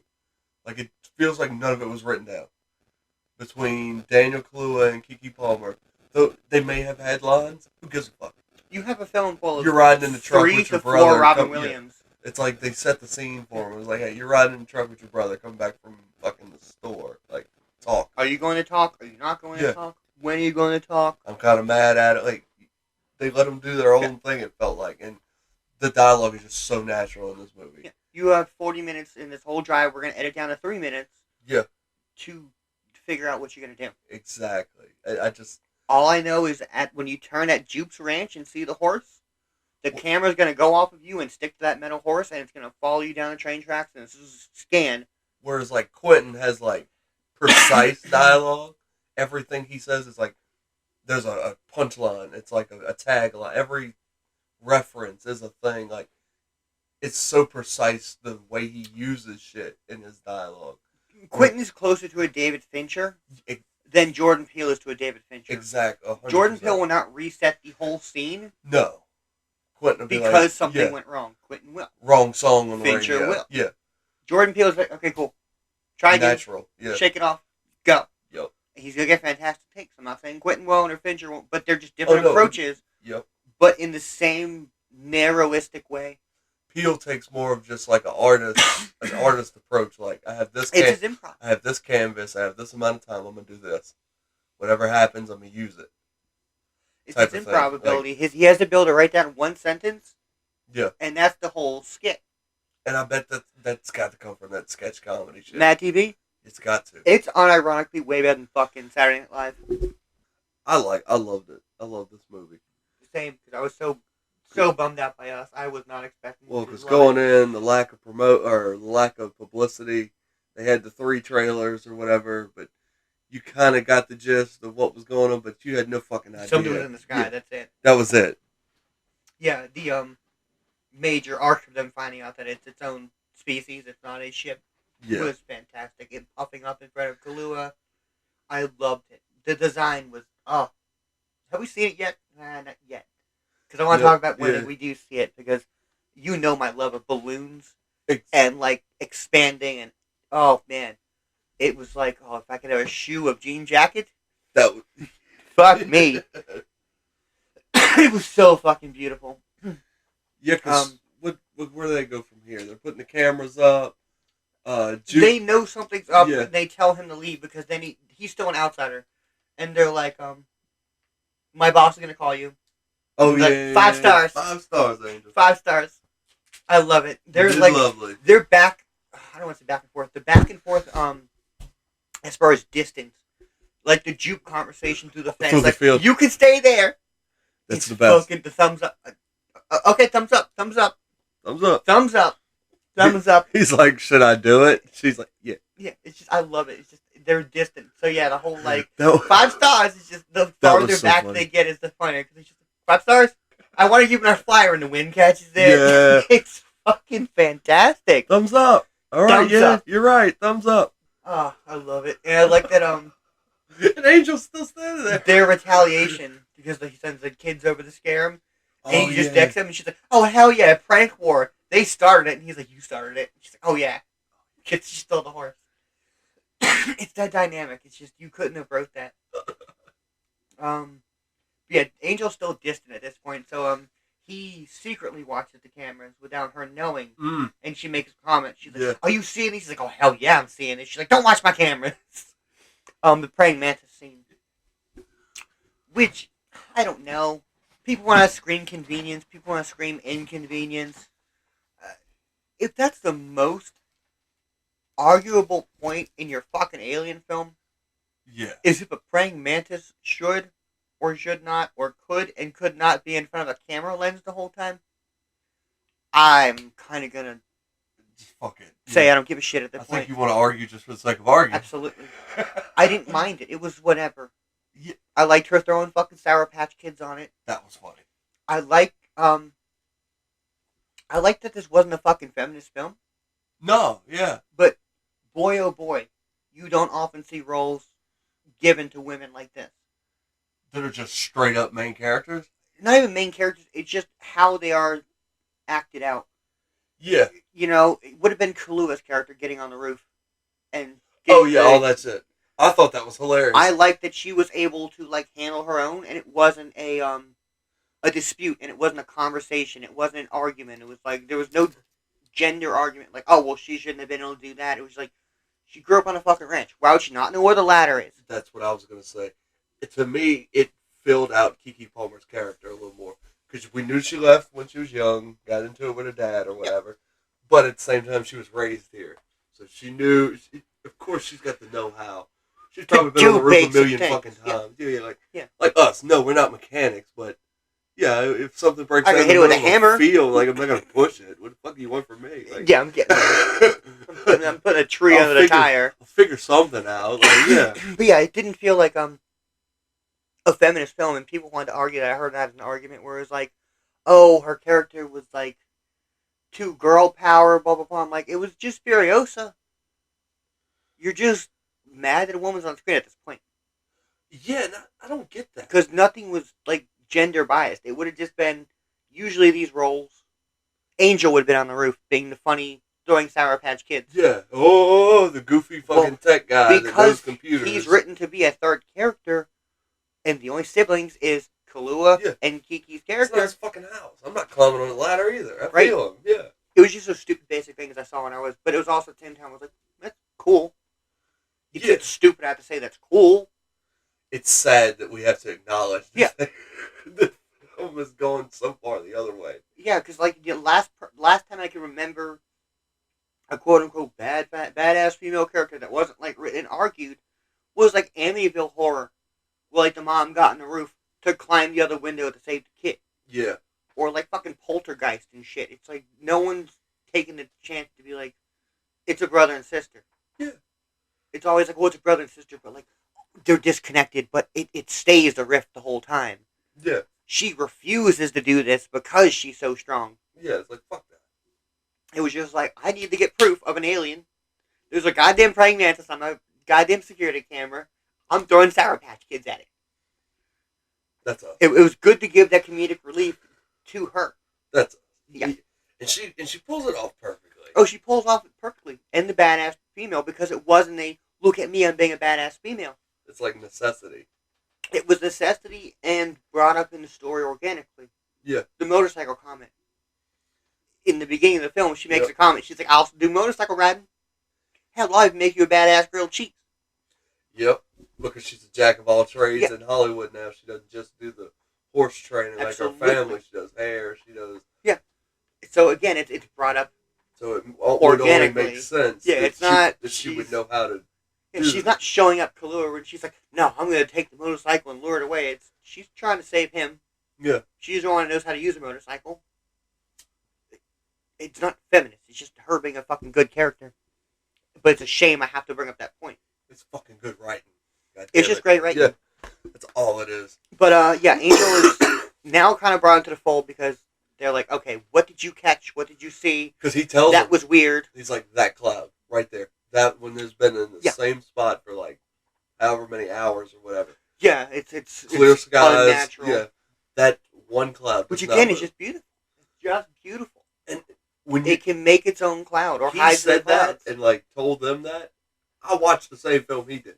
Never caught it. I didn't see it. Never fucking caught it. Either. I was gonna make a comment like, did you see it? Because I didn't see it. Never fucking caught it. So fuck Angel, okay? Even with it being fast forward and it should have been blatantly obvious which one is the still one. I couldn't tell. Like, I mean, you see like a little gray thing, but you can't really like that. Just looks like a fucking cloud to me. Like, so good on him for catching that. Have they had the little swooshes at between the clouds we start vaguely seeing, or just now it's about to happen? I think maybe he starts seeing them, because once they set up the cameras, that's when shit gets active. Yeah, I think they kind of see like one or two little like. Because he's outside. Because he's always, I gotta go outside and work. I got work to do. Yeah, there's still work to do. Yeah, I thought so because I know that's his favorite. Majorly, line. It's shown in the horse feeding scene coming up. Yep. But I could have swore they kind of had like a little woof. Yeah, because I think when he's walking down there, it. That's what I thought. Because they do know it's there at this point. Because like I said, the cloud is mentioned. It was like. They know it's there, so I think they had a kind of motion where you see it. I think so too. I like the inflatable arm. Did you get the reference that it's organs? When you look down one of those, it's just a tube going like that. That's its organs. That's what it looks like. That's what our organs look like. I think that's why the sky dancers are there. That makes sense. That's my stupid context. Well, it makes sense, like with how it balloons up and the way everything it interacts with. It's a constant motion. It's like a shark. Exactly. Like Jaws. Yeah. Yeah. Just like Jaws. But I love the design that we're about to get into because I want to praise this design. We get to the first show, right? This is the show he was on the flyer for. Yeah, and we don't know that it's a predator yet. No. We're still under the illusion little green men exist. It's a ship. Has she stolen the horse thing? Yes. Yeah. Okay, well, yeah. Okay, yes, because that's the show that he's inviting them to. Yep. Okay, yes. Kiki steals the silver horse you see in the beginning of the film as a decoy. He catches on. Thumbs up. Back with conversation, which again, I fucking love it. The thumbs up. That was like a modern day Can You Hear Me Now? It was. It was so good. It really was. So good. So yes, he invites them, and Kahlua is invading the horse show because he's getting Lucky back. And I like that he is the invader. Yeah. In this situation, the alien is welcome. Yeah. No, Stephen Ewan knows that he is encouraging the alien to come for the umpteenth time this month. Kahlua is the invading source. He actually needs it to come. Like, he sold tickets to a show for it. He'll be late. I actually was under the illusion that there was no alien. Because, again, it's he knows the alien's feeding pattern so much. Yeah. I always thought it was just a fucking drone. It was fake. Yeah. That was my thought. And I was like, okay, well, maybe not the whole thing's fake, but the show is fake. See, that's what I thought, too. You were thinking he has alien? Well, because he's from Hollywood. He was a kid actor. He gives off sketchy slime ball out here in the fucking hills trying to make $1. I mean, his brand is yeah, like he's just constantly selling shit. You would think it would be some kind of setup shit, like a big ass drone that he's going to control. That's why I thought it was like that he's scamming the public out of. And then I thought it was going to be something. The real alien. Like, oh, I'm not doing that tonight. Feels threatened. Like, oh, no, you're right. I fuck over everybody, but I'm not doing it right now. That's what I was thinking. That's what I thought, like, that was going to be the twist. Because, he's such a scumbag. And because the design hadn't, I'll be honest, when I first see it at this point, I did not love the design. Yeah. It is too basic looking. Just looks like a UFO. Well, it's just like a plastic bag with a jet motor turbine. I was like, oh, man, I didn't love it. And at that point, he was doing like the Jaws, where it was then going in between the clouds more. Kahlua is trying to get lucky. He first encounters it, knocked out. Wakes up a couple minutes to maybe an hour later. It knows to leave Kahlua there because he knows there's more people. Yeah. It's now going to the house. Yep. And Kahlua knows it. That's when he makes the comment. He's like, there's no aliens. It's its own thing. And this is a... And it's just wind... Oh, man, that wind down. You know it's coming eventually. That's funny, yeah, because we passed over the wind down when it first happens, when the lights flash and she's dancing to the radio. Like I said, it's like a power down. Yeah. It's... And they go back to that sound. But it's not overused. No, but just that being the constant for it is perfect. It's the Jaws' spin. It's the dun. Exactly. It's the strikes and that you know they're coming. Things. The little things that really hold together the too. movies. Yeah. It's also your subversion of when I'm expecting it and when you do present it to me. Yeah. How are you presenting it to me? Again, that's why it's a flawless film, in my opinion. It's not the best film, but it can still be flawless. Oh, yeah.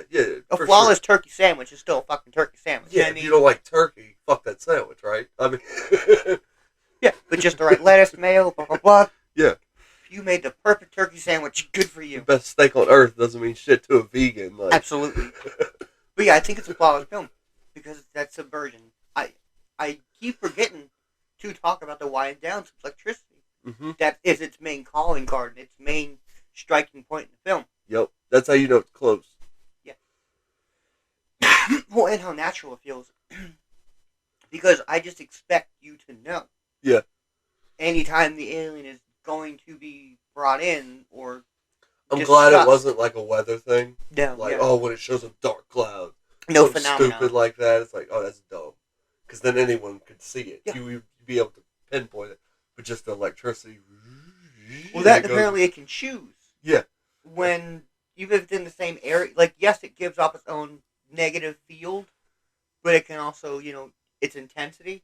Manipulate it. Yeah, because It's its voice. I wanted to think at a point because the bike should not have started for Kiki at the end of the film. Right. Who was distracted with OJ?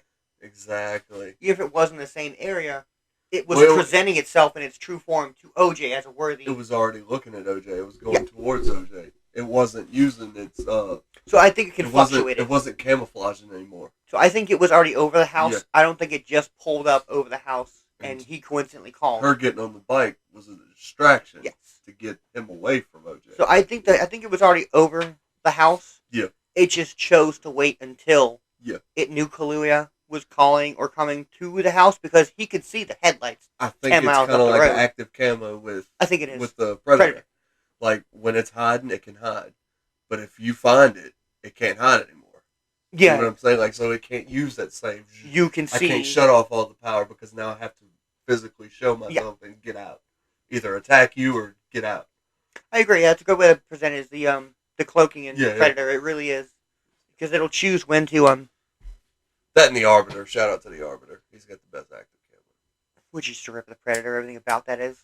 Except for it's a xenomorph and a Predator. Fuck you. You're not supposed to know that. Better than the Brutes.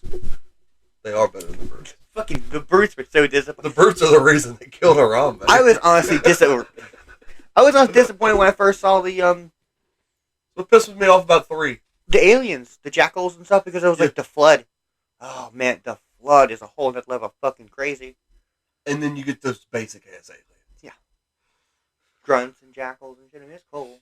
Needler and all that. They should have had a wider. They should have been like the Minions and Despicable Me, Grunts.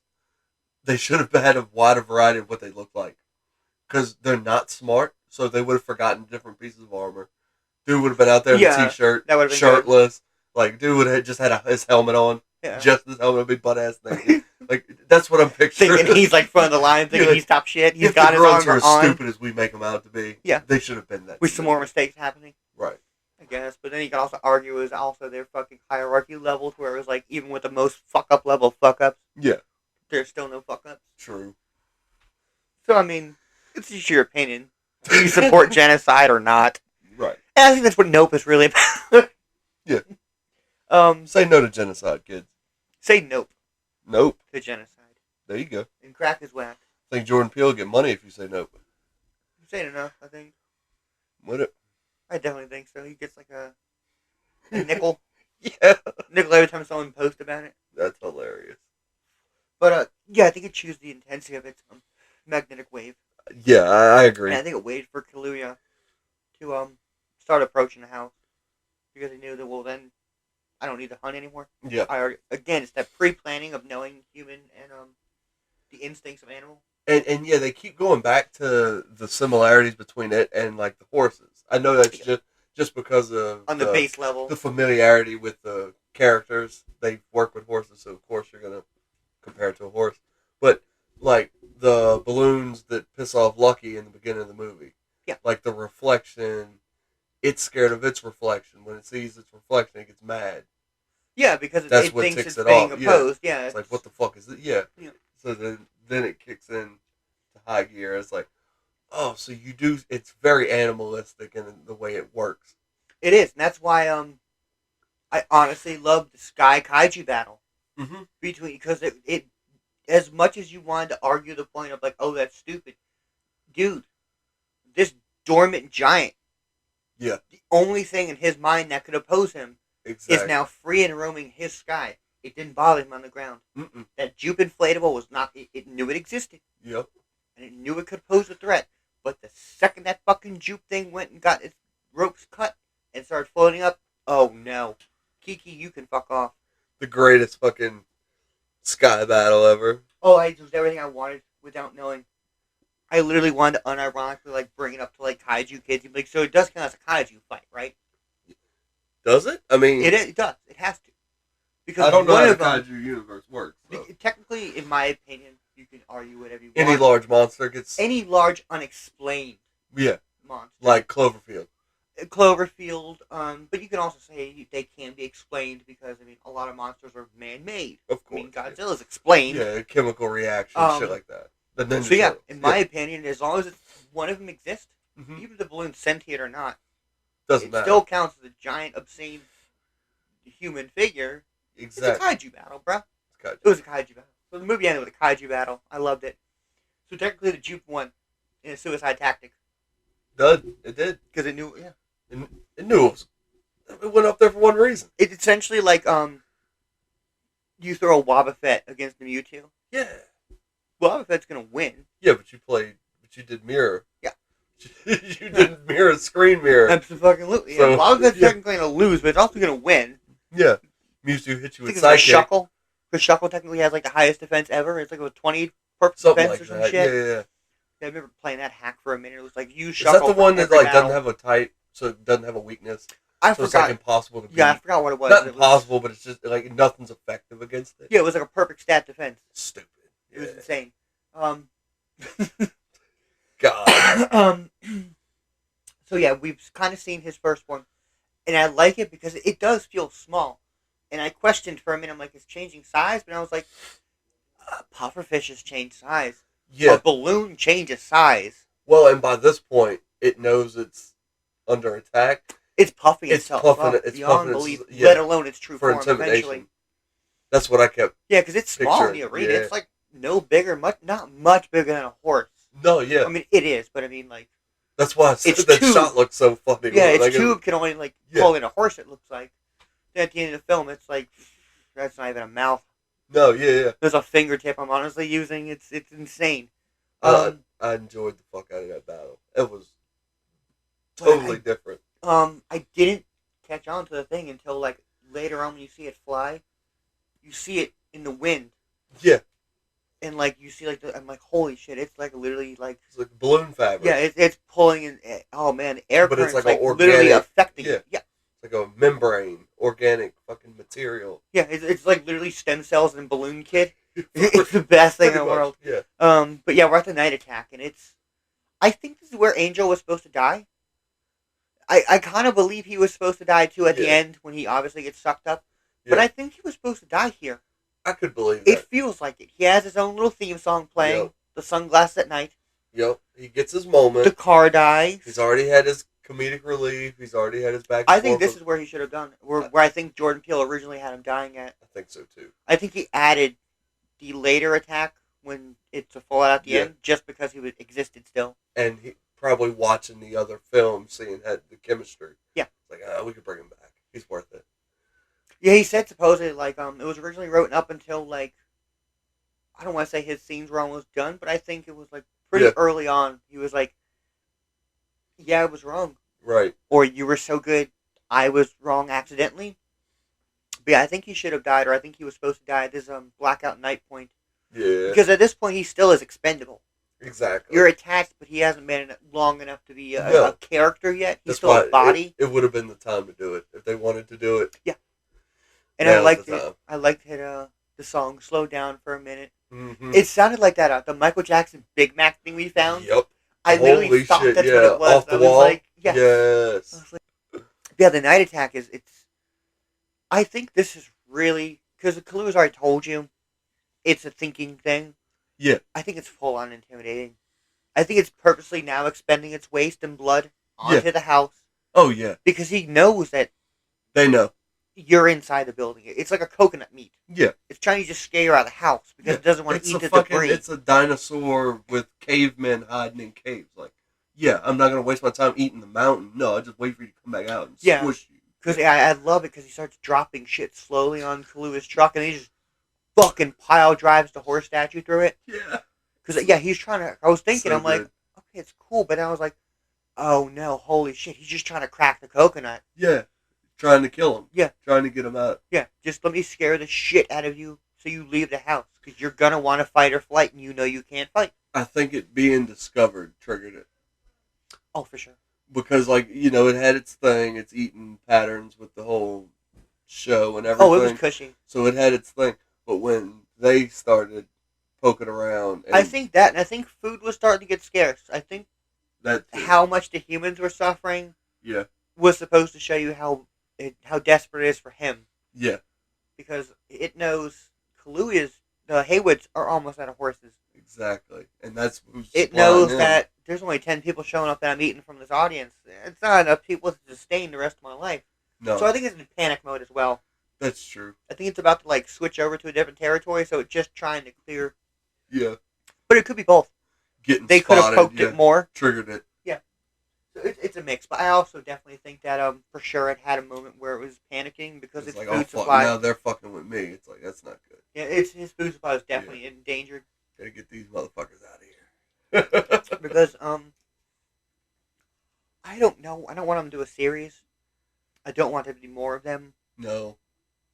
But I feel like this is a very weak and can't hunt any more version of whatever what it is. I agree. Because why would it not be in a fucking city 20, 30 minutes, in his time away? Right? Yeah.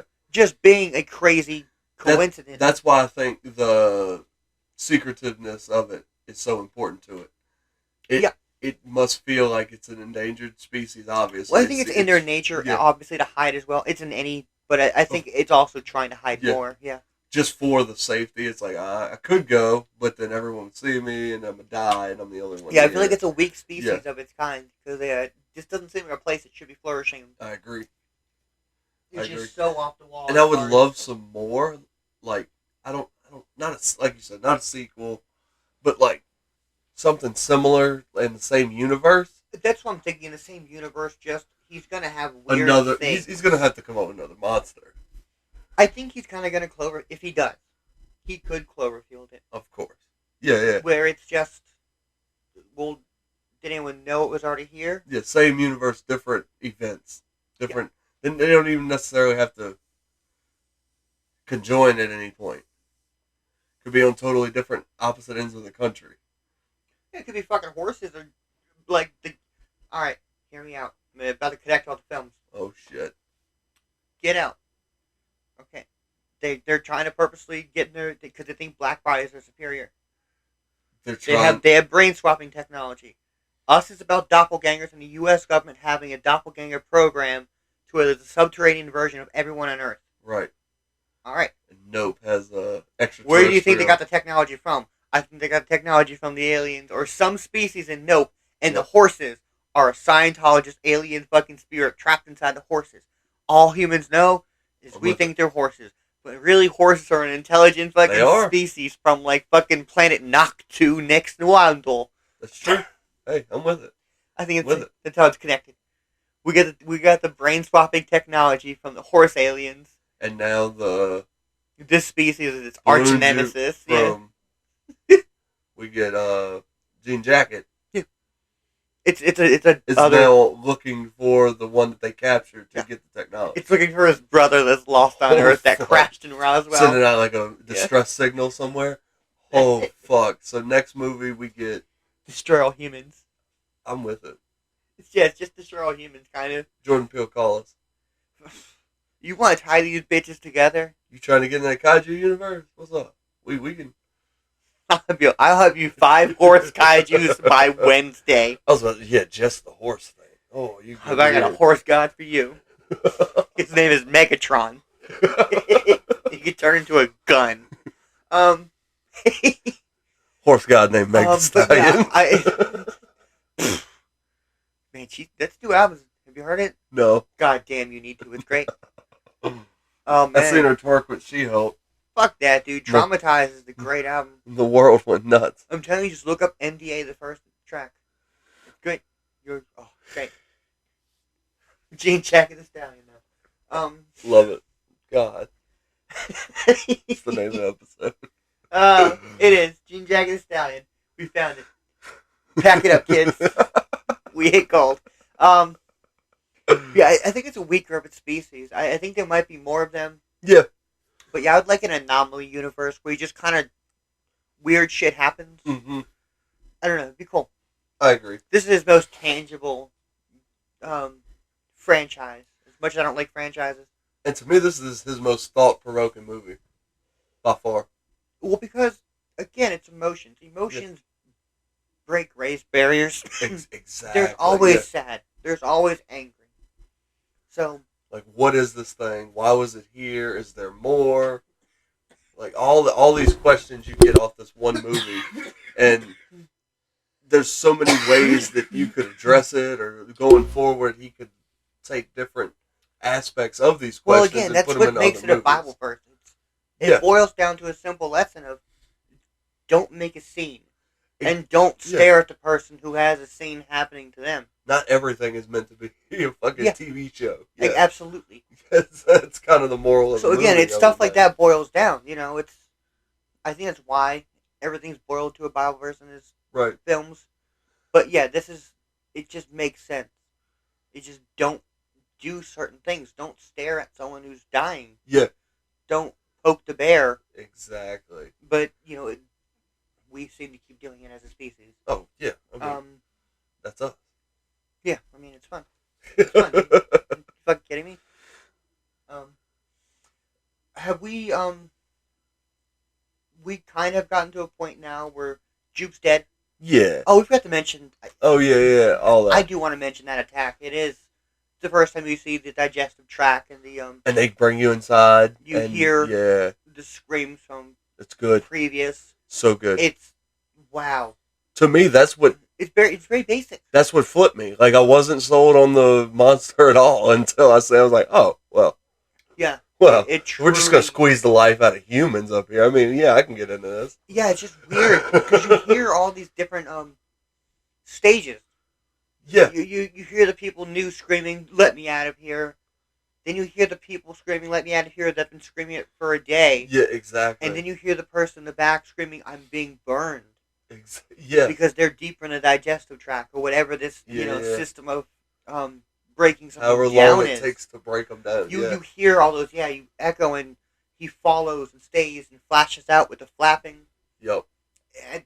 It's so great. But yeah, that to me was the first scene. I was like, so that's what the flapping or the sky dancers, inflatable things are. That inside, the breathing of it it's eating. It's it's suctioning and pulling you in and dropping you down and pulling you in. Like you can watch food go down a snake's body. It's you get the same kind of effect inside. Yeah. That's what it reminded me of. I was like, oh, that makes sense. Every time it expands and contracts, air. Something like this, you need to explain the biology to me. Jaws, I didn't need to see what happens. Shark, I get it. You're fucking biting people's limbs off and it's eating them. Cool. Yeah. Yeah, but something like this, you're presenting an alien ship species that's not a ship. So you have to give us alien biology. Yeah, you have to explain to me what is the screaming I'm hearing. Why does that make sense? Yeah. Oh, well, it makes sense because you're not killed immediately. You're suffering for days or hours or weeks on end until it's your time. Squeeze you literally to death. Oh man, it pulls the fucking light. It's just your fucking pants and your fucking nickels and your fucking cell phone, and that's it. Literally, like it's what it can't eat. But it chooses to hold on to certain things. Like I said, I think if you tell me no matter how big it is or how small it is, that horse decoy is all metal aluminum. It has some weight to it. Oh yeah. You would have dropped it immediately, unless you were a thinking thing, and you would have. I can use this later to crack the coconut for sure and get the meat later. That unless like we were saying with the people, it just takes time and it's digestive tract to get to that point to where it's like, oh, all right, we'll just throw this back. I think I could automatically tell there's no meat in that. Probably so. Yeah, I mean, but it's like me saying like, oh well. Or it could have just been a dick and put it in his mouth and like just that's what I'm saying. Yeah, spit it back on the truck. That's why I think. Yeah, I think it was holding on to it on purpose. It knew it was an object that was foreign. Like, it could have left immediately. No, this is heavy. Yeah. Yeah, I think immediately the second the decoy came up, it knew this isn't. Probably so. This isn't a horse because even if it can see or not, it's another form of attack for it. I mean, like I think so because it has no limbs. So I mean. You got to think it has to do everything with inhale, exhale, or whatever the fuck it's got. I think not only did it purposely drop the horse onto his truck later to scare him, but it was holding onto it for so long to do something like this. It wasn't just a even like with the debris. I imagine it's holds onto the debris until it feels it has a spot. I think certain things it has no choice. Right. But I think other things when it comes to larger, more obvious. Just like... Yeah, I think it's purposely dropping and picking up, the wood shears from the house to, throw them elsewhere. Yeah. We're past the United... Oh, I do want to mention the beautiful lightning scene in the rain. Yeah. Absolutely. And you see that one little spot of red. Yeah. That beautiful is how you use imagery. I'm telling you. It wasn't long. It's not an important scene, but just that little flash of that red speck where you see it dropping its blood. Yeah. That's great. Perfect. That was the full size of it. That really was a good scene. Well, not even a full size of it. The impartial, still intimidating size of it when it's still in the cylindrical form to scare Kaluuya and Kiki because it hasn't shown its true form yet. Yep. They get out. It lets them. I don't know if it quite lets them go, but they just kind of catch it at the wrong point in time. And they go to Kiki's friends. No, it's Angel's apartment. Yeah. Someone mentioned he was crypto mining. I was like, that's fucking stupid. I don't give a shit. That was like one of the fun facts I was reading about. It was like one of the trivia was like, he could only use that many hard drives if he was. Who gives a fuck? What the fuck is it? Who gives a fuck? That's not even a fun fact. No. Fun fact is like the band t-shirts they were wearing. Right. Or like the Scorpion Gang hoodie. It's just fucking stupid, dude. Yeah, I was making a big deal of that in the VR. And I was like, shut the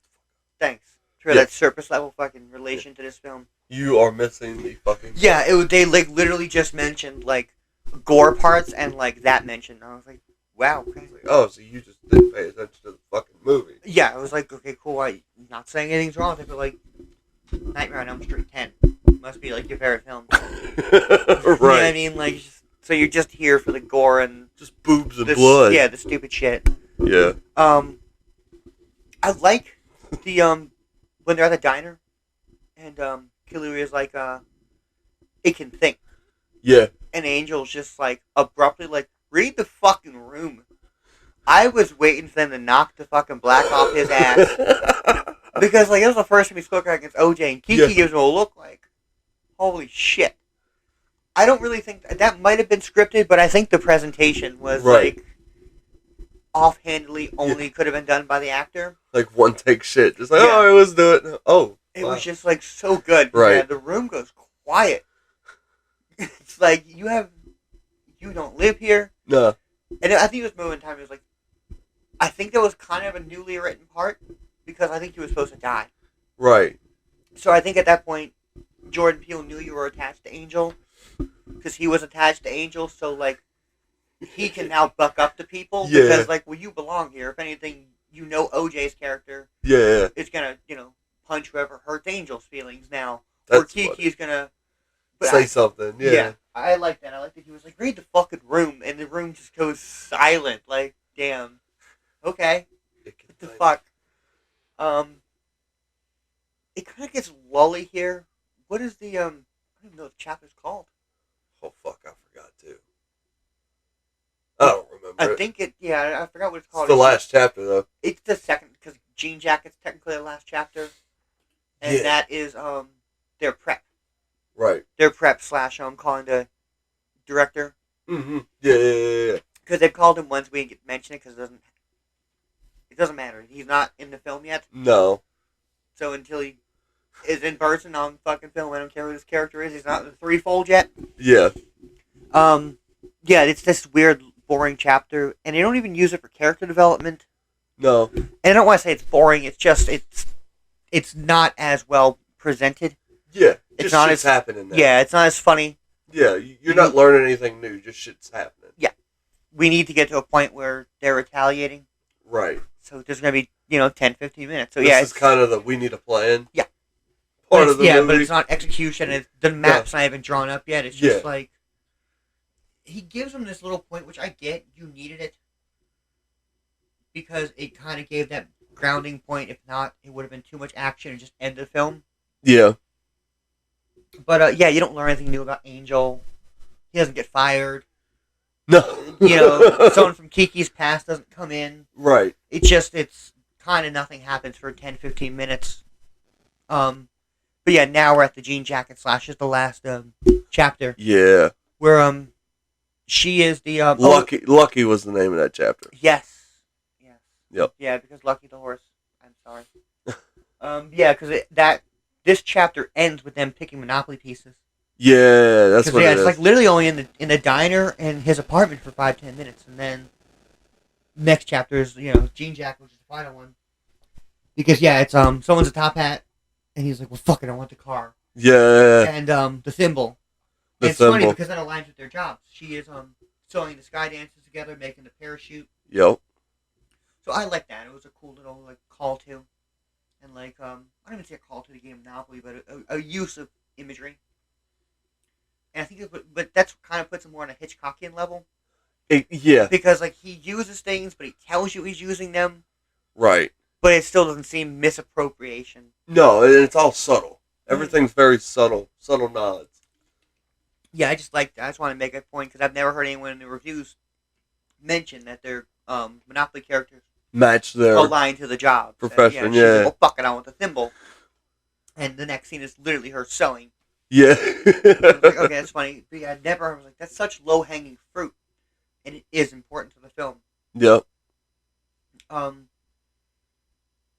And yeah, they retaliate, and I don't want to say nothing happens until it's its final form, but the director comes, I believe you, and he has a manual camera, and that's the most exciting thing that happens in a Lucky chapter.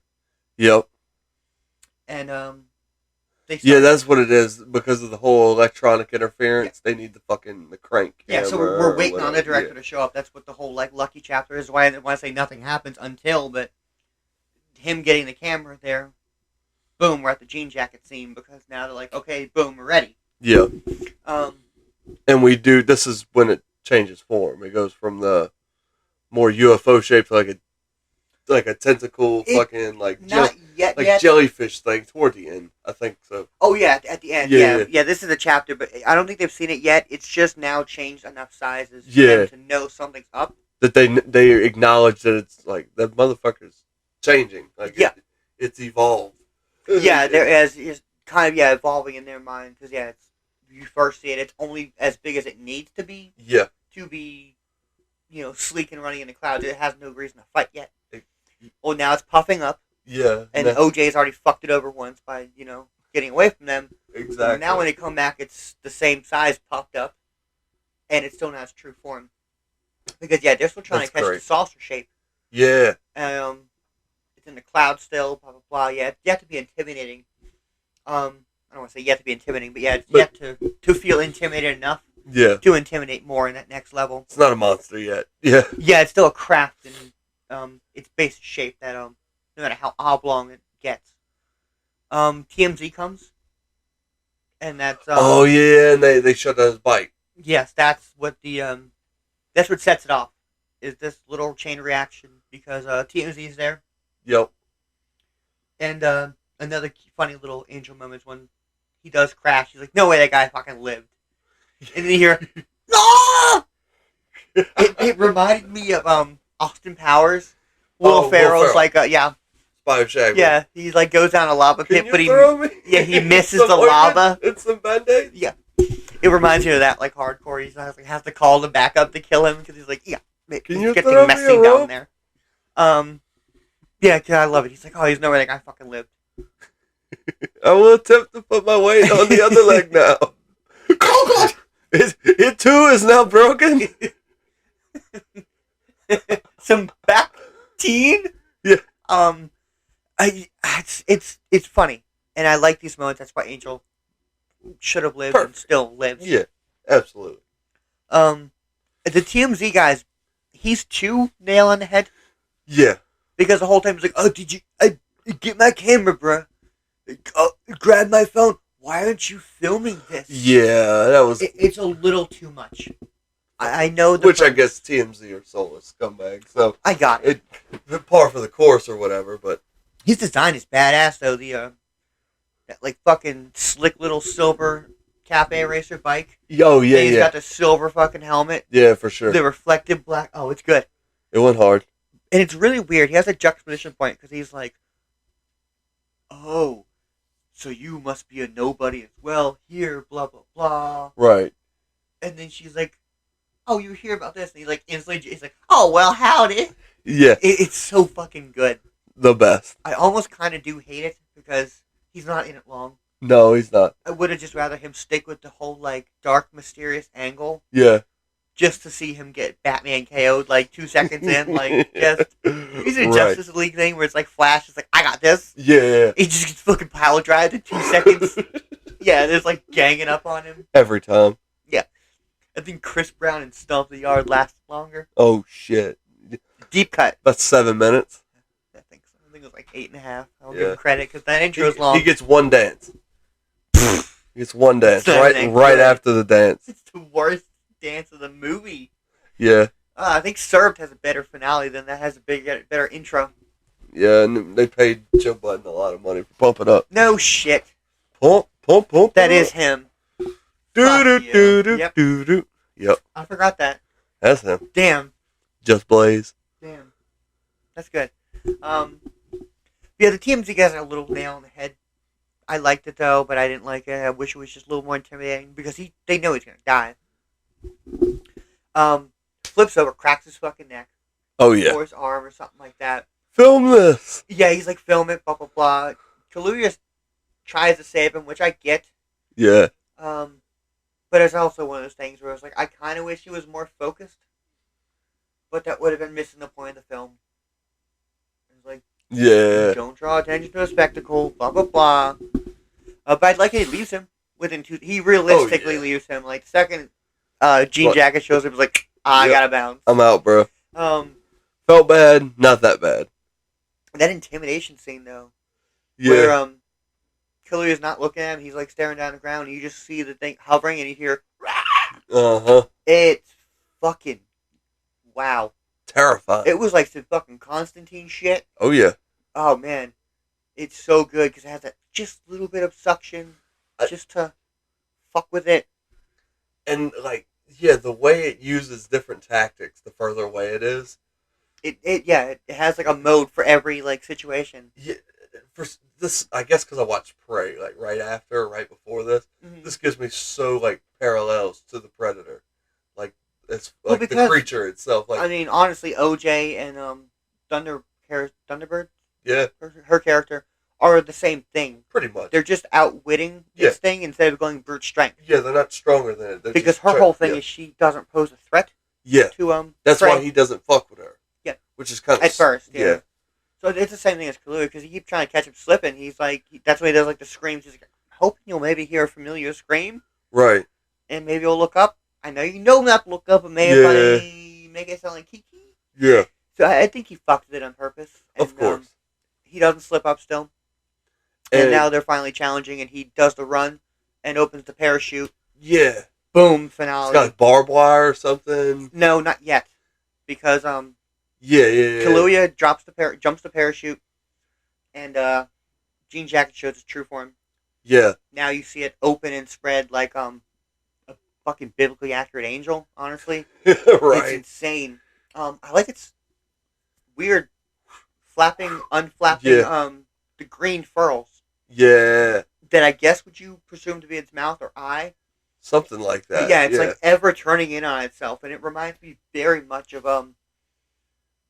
H.P. Lovecraft kind of when they mention like a Yak Shugat. It's like ever expanding eyes that are growing and disappearing simultaneously. And we mentioned it earlier. He does Lovecraft. He produced it. He did Lovecraft Country or whatever. Oh, he's an obvious fan. Did he get the bug from doing that show to be like, I need a monster in a movie? Because he did the show right before this. Yeah, I don't know. But it's chicken. I haven't watched the show. It's chicken or egg. Yeah. Because I mean, Get Out was a college idea or some shit. Yeah. And Us is, I mean, we talked about it, the doppelganger. Yeah, Us is kind of more social aspects to it. Well, supposedly the inspiration to that was he was trying to just look at basically what you and me do just on YouTube. Right. And he watched one of the string of 80s commercials. Like, the compilation, like 4 hours of commercials, 81 through 83. And it was a Hands Across America ad. Oh, and that's what brought it. That was his idea, was the idea of an ever-linking chain of people. And, like, how do I present that weird? And the juxtaposition of, like, because the whole thing was we're going to hold hands and stop homelessness. Oh, yeah. That was the hands across America. That's what it was supposed to do. They just thought if everyone holds hands on Earth, homelessness can't be homeless anymore. It was so that was the whole thing. Yeah. So I don't know how long Us and Nope overlap, right? Or how long Lovecraft and Nope overlap, or how long Nope's been in them. It's weird because he doesn't. I just figure working on something like that with those monsters and those creatures and shit like that, I'd be like, well, that would be pretty cool because it does draw. to get into because he hasn't dabbled in that up to this point. I don't like Us didn't have any scary monster or Get Out didn't have a demon. Like no, he seems at least early in his career. His first two films were always, I don't need a monster. Humans are the monster. Yeah. But so, now it seems like he's playing. It's like, hey, we could do this shit, which I enjoy. I love it. But yeah, it does honestly. Like I said, the description describing it doesn't necessarily look like you would think a Cthulhu Lovecraftian beast is. Yeah. But in its description of an ever blinking, ever opening, ever closing eye, Ouroboros style. Yeah, shit. Just an ever expanding, shapeless mass of life. Like a Windows screensaver. Yeah. The thing that just keeps fucking opening. Oh yeah. You know what I'm talking about? Where the colors just it's like a box that just keeps opening. Yeah. It's some sort of shape. It's like a balloon. It's like a bubble box or whatever. It's like a balloon down. Yeah, it has the puffy box. The amount of circles and lines it has straight and intersect at all times. Yeah. Yeah, it just keeps doing that. Yeah, it's technically only moving. It's not shaming. Yeah. It's not shaming or switching in any way. It's just you looking at it and what your brain's doing. Yep. But yeah, his use of I don't want to say balloons, but yeah, his use of balloons is just it hits me in that sweet spot because I love Daniel Kuhn's art. Right. I love the balloon dogs. I mean the Y3 Makuras, those raft boat shoes I have. Oh yeah. I like the puffy inflated use of space and shit. Shit. So to see a monster presented to me, it was just like, damn. That's different. It was so fun to see this balloon and then watch this balloon explode on itself, but still be in full form. It was just like, I'm just unhinging my jaw. Pretty much. And it just happens to be ribbons and everything's acting like ribbons. It was fucking gorgeous. Reminded me of like Dragon Ball Z shit. Like how you fight the bad guy and it's like, oh, I'm not done yet. It reminded me of Evangelion. New form, Cell. Well, now I'm perfect form, Cell. I get Cell. No, I'm 07 perfect form, Cell. And I'm shiny and purple. Cell, now that you said Cell, yeah, that evolutionary forms, and technically it doesn't end. It just keeps growing out of itself. It's like, it's like the Shin Godzilla. The last form. Yeah. Yeah. It's like, it's never supposed to end. It's just, the movie's done, but technically it will go down to a virus, and then that virus will go down to atom form, and then that atom form will go down, will make its own Big Bang eventually. You gotta, destroy the universe to destroy it. Yeah. And even that, you would just do what we're doing. Relocate it. Yeah. Well, you're just doing what we do with all Godzillas. We'd just be nuking a galaxy. Godzilla is because of a nuke. You'll mutate something else. Yeah, you'll just make it worse. Just let there be a G planet. But yeah, to see it unfurled, and I was astounded because at that point I was in for the ride. I was like, dude, it's cool. It's just gonna keep getting bigger. Awesome. But yeah, to see it unflap, and I was like, damn, that's a fucking use of imagination. And they didn't draw away from it. No. It's in broad daylight, but it's not even broad daylight. You see it standing against eye to eye with OJ and Lucky. Yeah. Well, then you see it up against Keke Palmer, and then you see the scene's purposely shot in front of Keke, so you do see the monster. Exactly. It's purposely shot in front of Kaluuya because I want you to see the monster. It's no point you go away. No. And I loved it. Me too. Even if it looks fucking ridiculous, own up to it. Yeah. And that's what he did. He bought it 100%. Yeah. If I like it, I like it. If I'm going to make fun of it, I'm going to make fun of it regardless, dude. And do what you fucking want. Regardless of how goofy it was, he kept it threatening the entire time. It never seemed soft or innocent. No. Never. Yeah, you would think, I'm describing, if you were blind and you never saw the film, and it's a pop balloon that stays living. And everything we've just described with some ribbons on it. A hot air balloon that keeps fucking evolving. You're right. It's pretty much all it is. Yeah. But, see that. At its most unthreatening, it's a biblically accurate angel. Yeah. It's just ribbons and eyeballs and fucking shit. Air. Yeah. It's just it's nothing at this point. So yeah, I like that he committed to it. It was like if you're gonna like it, you're gonna like it. I'm not gonna put at night. Well, most people, if they would have made something like this, they would have had an interaction with it that would have showed it to be weak, and it Yeah. would have immediately lost its character. The movie goes from start to finish, and the monster is the monster. Yeah, fucking. If it was any other director, Kiki would have been like, oh, she would have named it Jean Jacket. Yeah. And she would have like cried because would have been like a cathartic moment for her and her father. Yeah. No, yeah, they did not humanize the monster in any fucking way. Exactly. Which I loved. They kept it bigger than them. Yeah. And that's how you got to do That's how you got to do slasher movies. You got to do anything bigger than human, anything otherworldly. Well, think about it. She wasn't even trying to kill it. Yeah. She would have liked to have killed it. Right. But she knew the only way I can get a picture of this is the well at Jupe's Landing. Yep. Or Jupiter's Claim, and a great distraction and put up size ratio would be this giant fucking Jupe balloon. Exactly. She wasn't trying to have it kill it and swallow it. She just happened to catch it and be like, oh, he's gonna that works fight too. it. Yeah. Sweet. I can just focus on the camera now. Exactly. Yeah, at no point in time was she trying to kill the monster. She was just trying to get the shot. Proof. Yep. Which I loved. Yeah, they didn't try to humanize. They didn't weaken it. It killed itself. And they didn't make them Power Rangers. You know what I'm saying? No. Oh, we gotta kill the fucking aliens. Like, no. No, yeah. You're a fucking dude that owns a horse. Like, shut the fuck up. You're just trying to live. Yeah, they didn't, try to, Gotta save the world. They didn't, put bombs in the bus. No, none of that. And make it swallow the bus. Yeah, dumb fucking Michael Bay shit. Angel only lived because he got wrapped up in the barbed wire. Yeah. And the tarp. But yeah, I like it. She wasn't trying to kill it. She was just trying to, get a size proportion with the Jupe inflatable and distract it. Yep. So it stayed around the park for 5 minutes. I liked the kaiju battles. It was cool. It just, it looked intimidating for 5 seconds. And they just swallowed it. It was like, fuck it, I got it.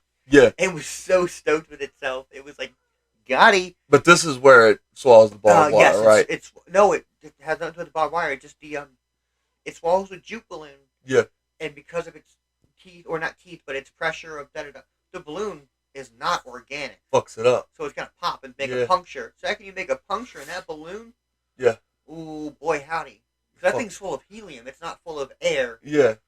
So yeah, the balloon popped, and because it was inside its stomach, killed its mouth, yeah. It imploded itself. Nice.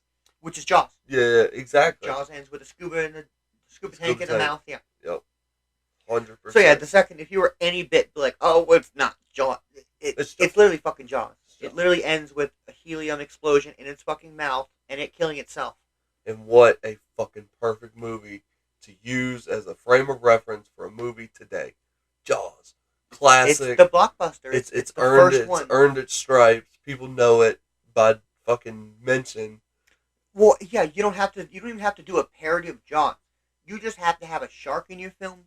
Exactly. Or you need to have, someone playing the shark. Yeah. And in this case, it's this fucking Jean Jacket. Yeah, you have to have some sort of intimidating water feature, and your mind's automatically you're not going to go to Piranha. No. You're not going to go to fucking Piranha 2. You're not going to go to Jaws 3D. You're going to go to Jaws, the original Jaws. Yeah. Even fucking though it's an alien film, you're going to go to Jaws. Exactly. When in Independence Day did it fly around the clouds and purposely show itself? Never.